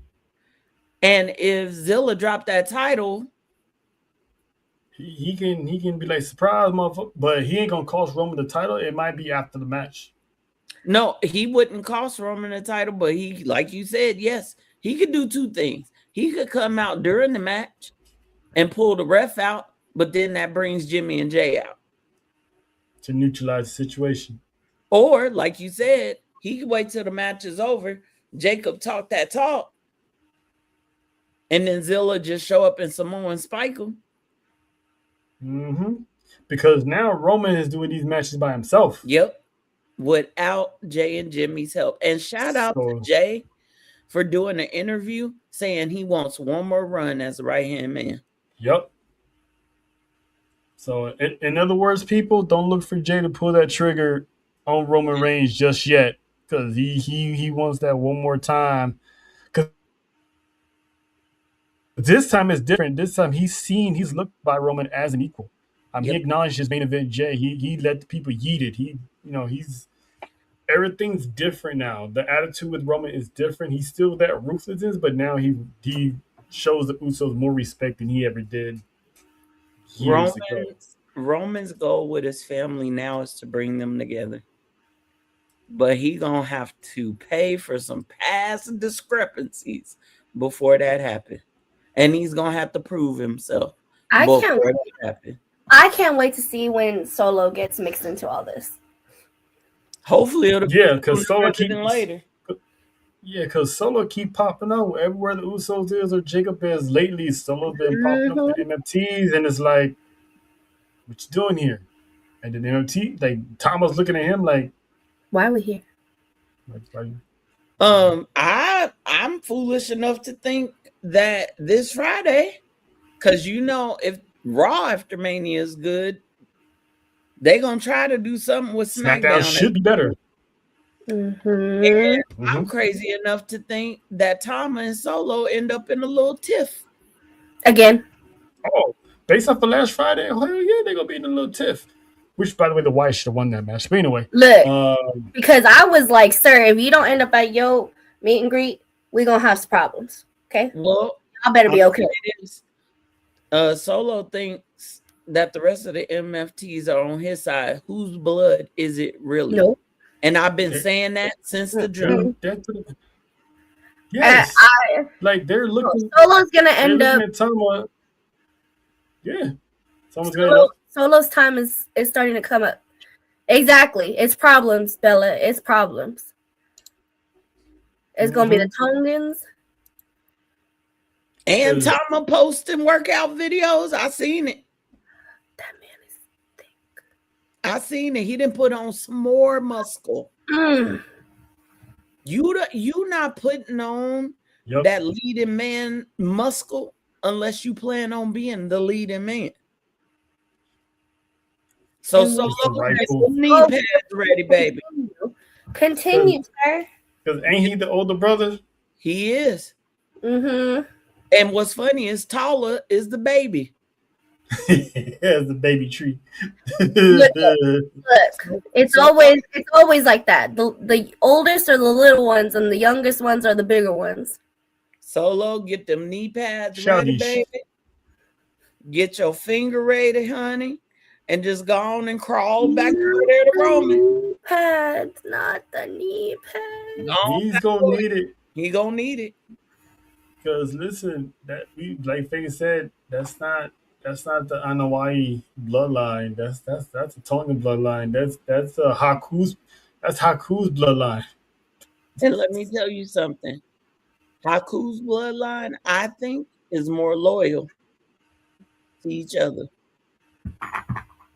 Because if you go back to that Monday Night Raw where Solo and them was there and Tama came out, him and Tala Tonga had a whole conversation without saying anything. So Solo he's gonna be like, and Solo's about to get dropped. Yep. All right, before we get up out of here, let's get to This is what we doing. We doing this. What we doing? I made this song. You like it or what? How about new? How about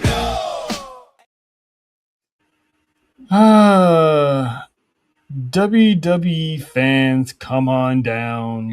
Come on down. Because y'all have been on some weirdo stuff the entire WrestleMania week to the point that let's get that hand. Let's start with Cora Jade. Or AKA, Elena Black. She was recording, she was chasing down a man, she was claiming that, she got sexually assaulted. Turns out the man grabbed her ass. So it's like you can't go to these meet and greets and stay and keep your hands to yourself. You had another one get into a fight with Vito, which is a former SmackDown star from the Full-Blooded Italians. He was getting that word from Vito. You had the dude that was filming AJ Lee and Bailey hugging each other. They basically get each other hug. There's one thing to stand far away and you try and get that snapshot. But when you're this close, come on, getting a video recording and Bailey's like, hey, back up, get away. That forced CM Punk to come over there and smack the phone out of the dude's hand. And that dude looked like a weirdo too. Yep. And then also there's the one, like you mentioned earlier, following Booty to the restroom. It's like, what are these fans doing? Like, y'all gonna wind up getting hurt and getting hurt bad. And I know some of them, they do that on purpose just to get hurt so they can sue. Yeah, and I'm like, again, I feel bad for these, wrestlers, it's celebrities in general. It is a lose-lose situation for them because they're protecting themselves or their significant others, their family, whoever they're with. They're protecting them. And in the end, them protecting them can also cost them a lawsuit. Or they're going to be in the media known as, they're going to the whole story is going to get spun that's not in their favor. And that's, unfortunately, that's the reality, but that's also the fucked up part. 2025 and 2026 has been the worst of wrestling fans as of late. And then, Randy Orton getting swarmed by people. And it's like, and Oba with his by the way, guess who I saw? You remember that chick that you remember that chick that went online and complained about Oba Femi not wanting to do the pose? And I know you lying. And she got flamed up by the internet. She showed up at WWE World. I'm like, you guys, look, it's Pom Pom bitch. And they're like, what? And Charles like, who are you? What are you talking about? And I'm like, look. Was she in line for Oba? No, she was walking to a meet, like if she was gonna go to a meet and greet. And I bet she did go to meet and greets. But she was with her damn pom pom. Listen, if I knew who she was, but Nessa pointed out, I would have been like, oh, Bob. Yeah, he was like, who are you talking about? And I'm like, look. It wasn't until she was around the corner and Ness explained. I'm like, oh yeah. Mm-hmm. Yeah, I'm like, wow. I think you picked the right. Is this what we doing? Because that was the same thought I had. Unfortunately, these big events, these big wrestling events, and all weekend events like WWE World, it is an amusement park for the gross of society. It is an amusement park for pedos. Y'all know who I'm talking about. Mm-hmm. It's an amusement park for assaulters and for stalkers, because guess what? Ain't nobody checking them. Ain't nobody, there's no boundaries. There's no one. You know what? At this point, just put body cams on all the superstars. I'm telling you, one of these days, the more this stuff happens, they're gonna create a law that's gonna protect these athletes, these wrestlers, these celebrities from any lawsuits if they feel threatened. So one of these days, they're gonna legally be able to whoop your ass, and you can't sue them. There's a difference between like how we were doing it, where we want to see them. They're clocked in, right? They're at the convention center. Mm-hmm. We're all swarming to see them, and respectfully. Mm-hmm. You have to be respectfully. Mm-hmm. There's a difference between then and when they're out and about on their own time. That's right. Granted, again, celebrities, this is what they signed up for, but they are still people. They are off the clock. So when you see them at their hotels, when you see them with their family, when you see them out eating, why do you feel the need to bum rush them? Because I know I would not want to be bum rushed like that. I want peace. When I clock out from work, I'm in my car blasting music because I want peace. I don't want to be bum rushed. I'm sitting in the car before I come into the house because I want peace. They want peace. They're surrounded by people all the damn time that they want time for themselves. Yeah, because like I said earlier, when we ran to Armstrong, she wasn't doing any meet and greet. She was just chilling with her people. Yeah. And me and John respectfully walked up. Hey, can we get a photo? And she was nice. She's like, yeah, sure. And it's the approach, and the tone. And if they tell you no, okay, nice to meet you, and go about your business. At least we can say, we got to talk to blah blah blah. He said no, but hey, we got to see him. You know what I'm saying? Yeah. So, I'm gonna say this too for the people, because I just learned this. There are people who purposely hang out around the major hotels, WrestleMania weekend, waiting to see where the wrestlers are, and then they post it online. Those, and everybody flood the block. And everybody, like the MGM situation, everybody that posts should be held accountable, should be taken into court. Period, point blank, no questions asked. You should not. I'm gonna tell you right now. Run up on Jimmy Uso with his new baby and Naomi and see what happened.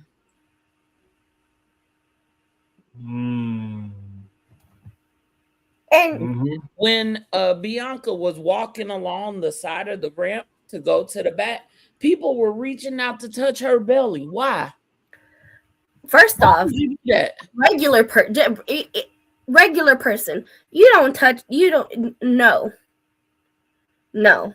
If I'm pregnant and you touch my belly, I'm breaking your hand. No. Okay. Citizens of Gotham, unhand me. You better. You better. But my thing is, again, and the Angel had said this earlier, and it's unfortunate because people need common sense. You need to think, and again, put yourself in their shoes. Would you want a phone in your face? Would you want people groping you, grabbing on you, pulling on you, yelling at you? Would you want that? Because I know a certain hell that I will not. And they are better than I, because I would have definitely swung. Ask Trow.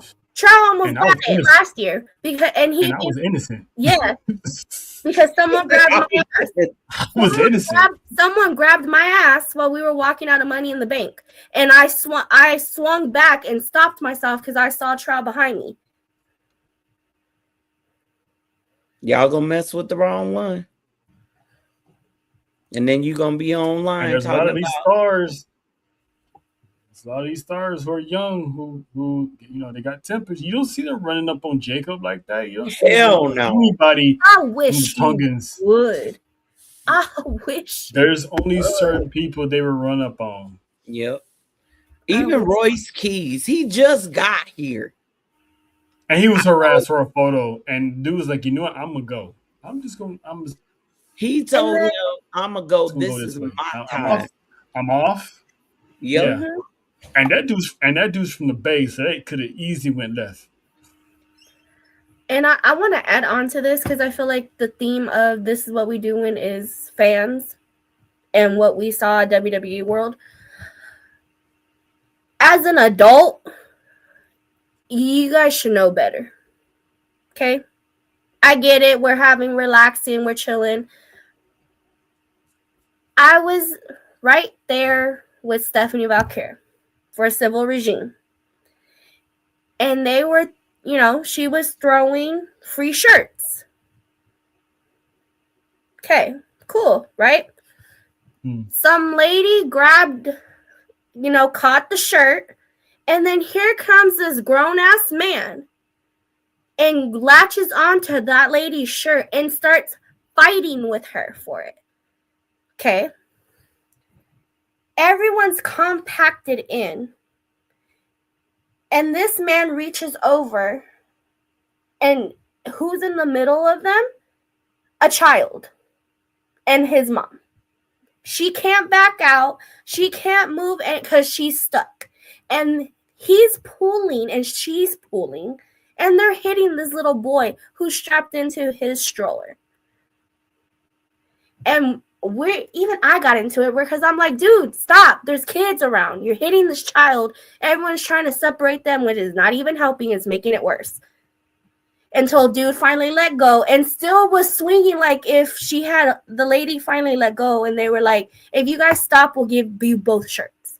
It is not that serious. Not for sure. It's not. It is not that serious. And you the store's right over there. You are a grown-ass person, and you're endangering a child. Why are you playing tug-of-war with a woman? There are children here. Say it again, Trail.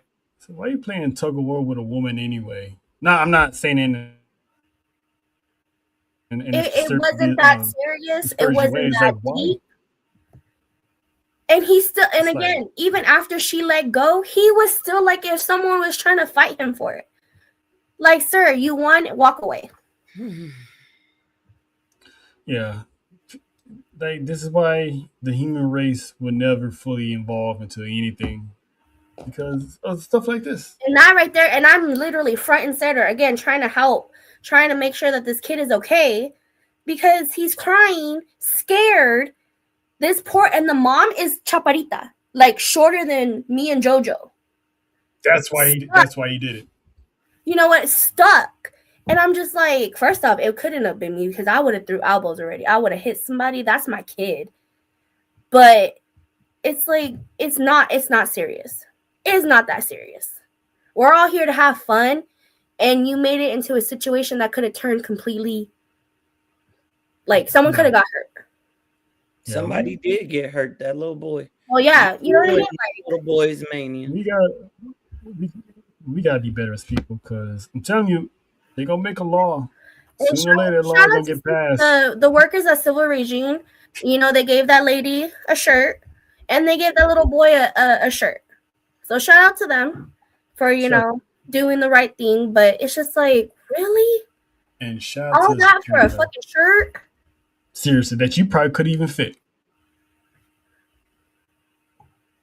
I don't think you thought about that. Can you even fit the shirt? Probably too fat for that shirt. Or the fight that almost broke out while we were at WrestleMania. In the line.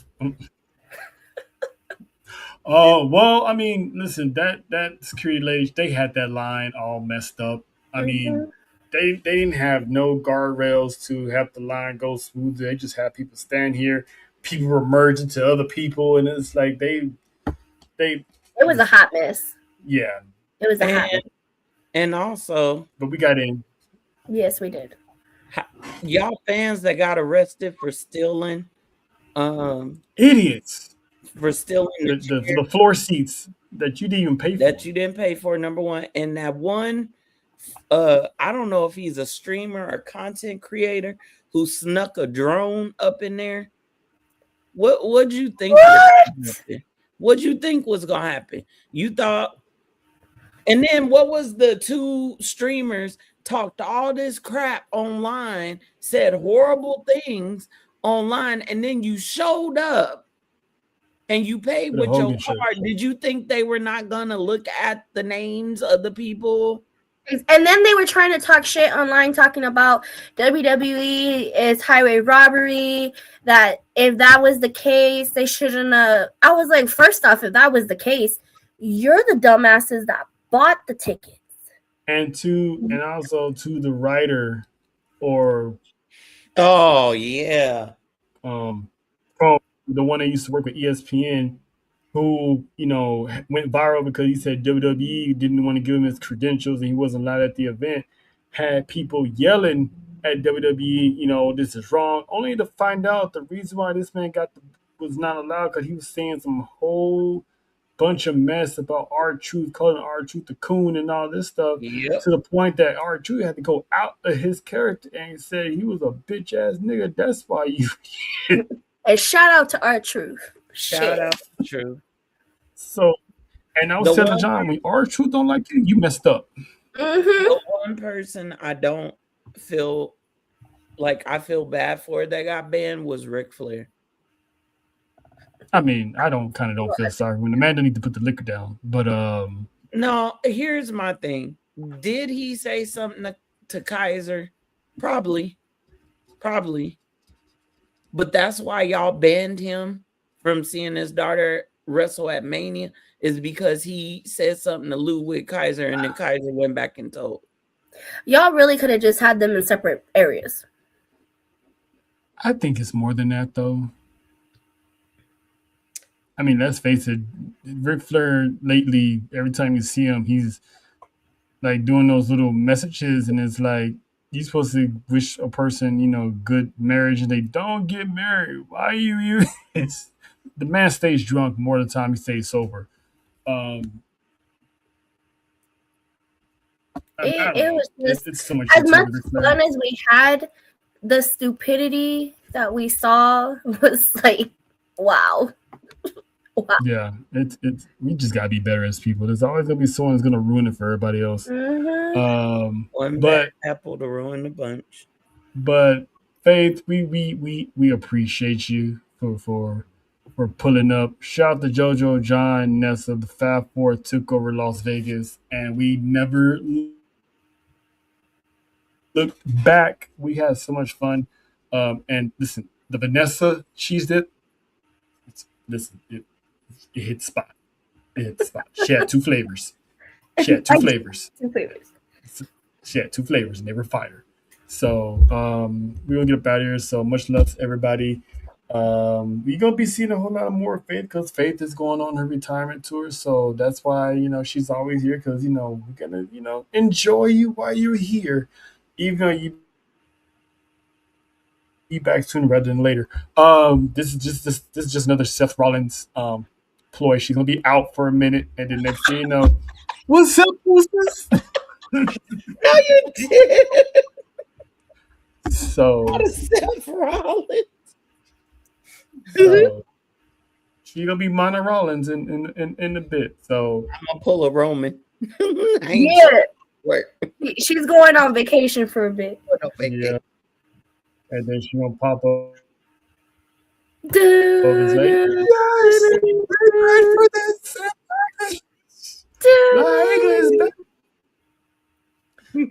yeah, we're gonna Tribal War Zone will be back on Monday. We did take a week off because listen, we was having some fun. So we love y'all. We're back, and we're gonna be back at it Monday. Tune in, Sports for You on Thursday. Tomorrow. NFL Draft Thursday and Fridays. So the boys will be live for that, and a whole bunch of special guests are gonna be pulling up because it's gonna be draft day. So pull up with your jerseys, your favorite team mug, shirts, hoodies, whatever you got on. It's gonna be on and popping. It's gonna be highly entertaining with our boy Cody, the resident lawyer of Sports U Wrestling. So, but until that, enjoy the rest of your wrestling week, and we'll be back Monday. And as far as Vegas goes, the Fat Four would like to just say. What up? This your girl, Mrs. JoJo, aka the Caribbean Mommy, coming to you from Las Vegas. Fab Four. Walkout music. You know the vibe. Hey! We the Fab Four. Coming for it all. Arena shaking me into that car. Been event tall. Put a name on the wall and we standing in the way. You ready to fall. Hey.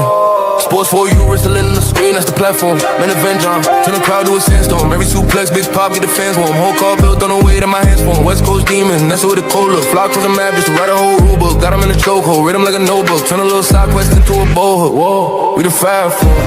Coming for it all, arena shaking wings in that car. Man, event tall, put our name on the wall and we standing in the way, they ain't ready to fall.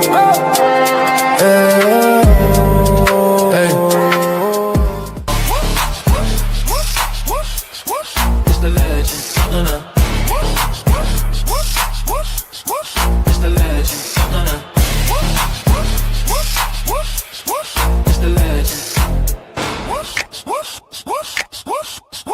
It's the legend.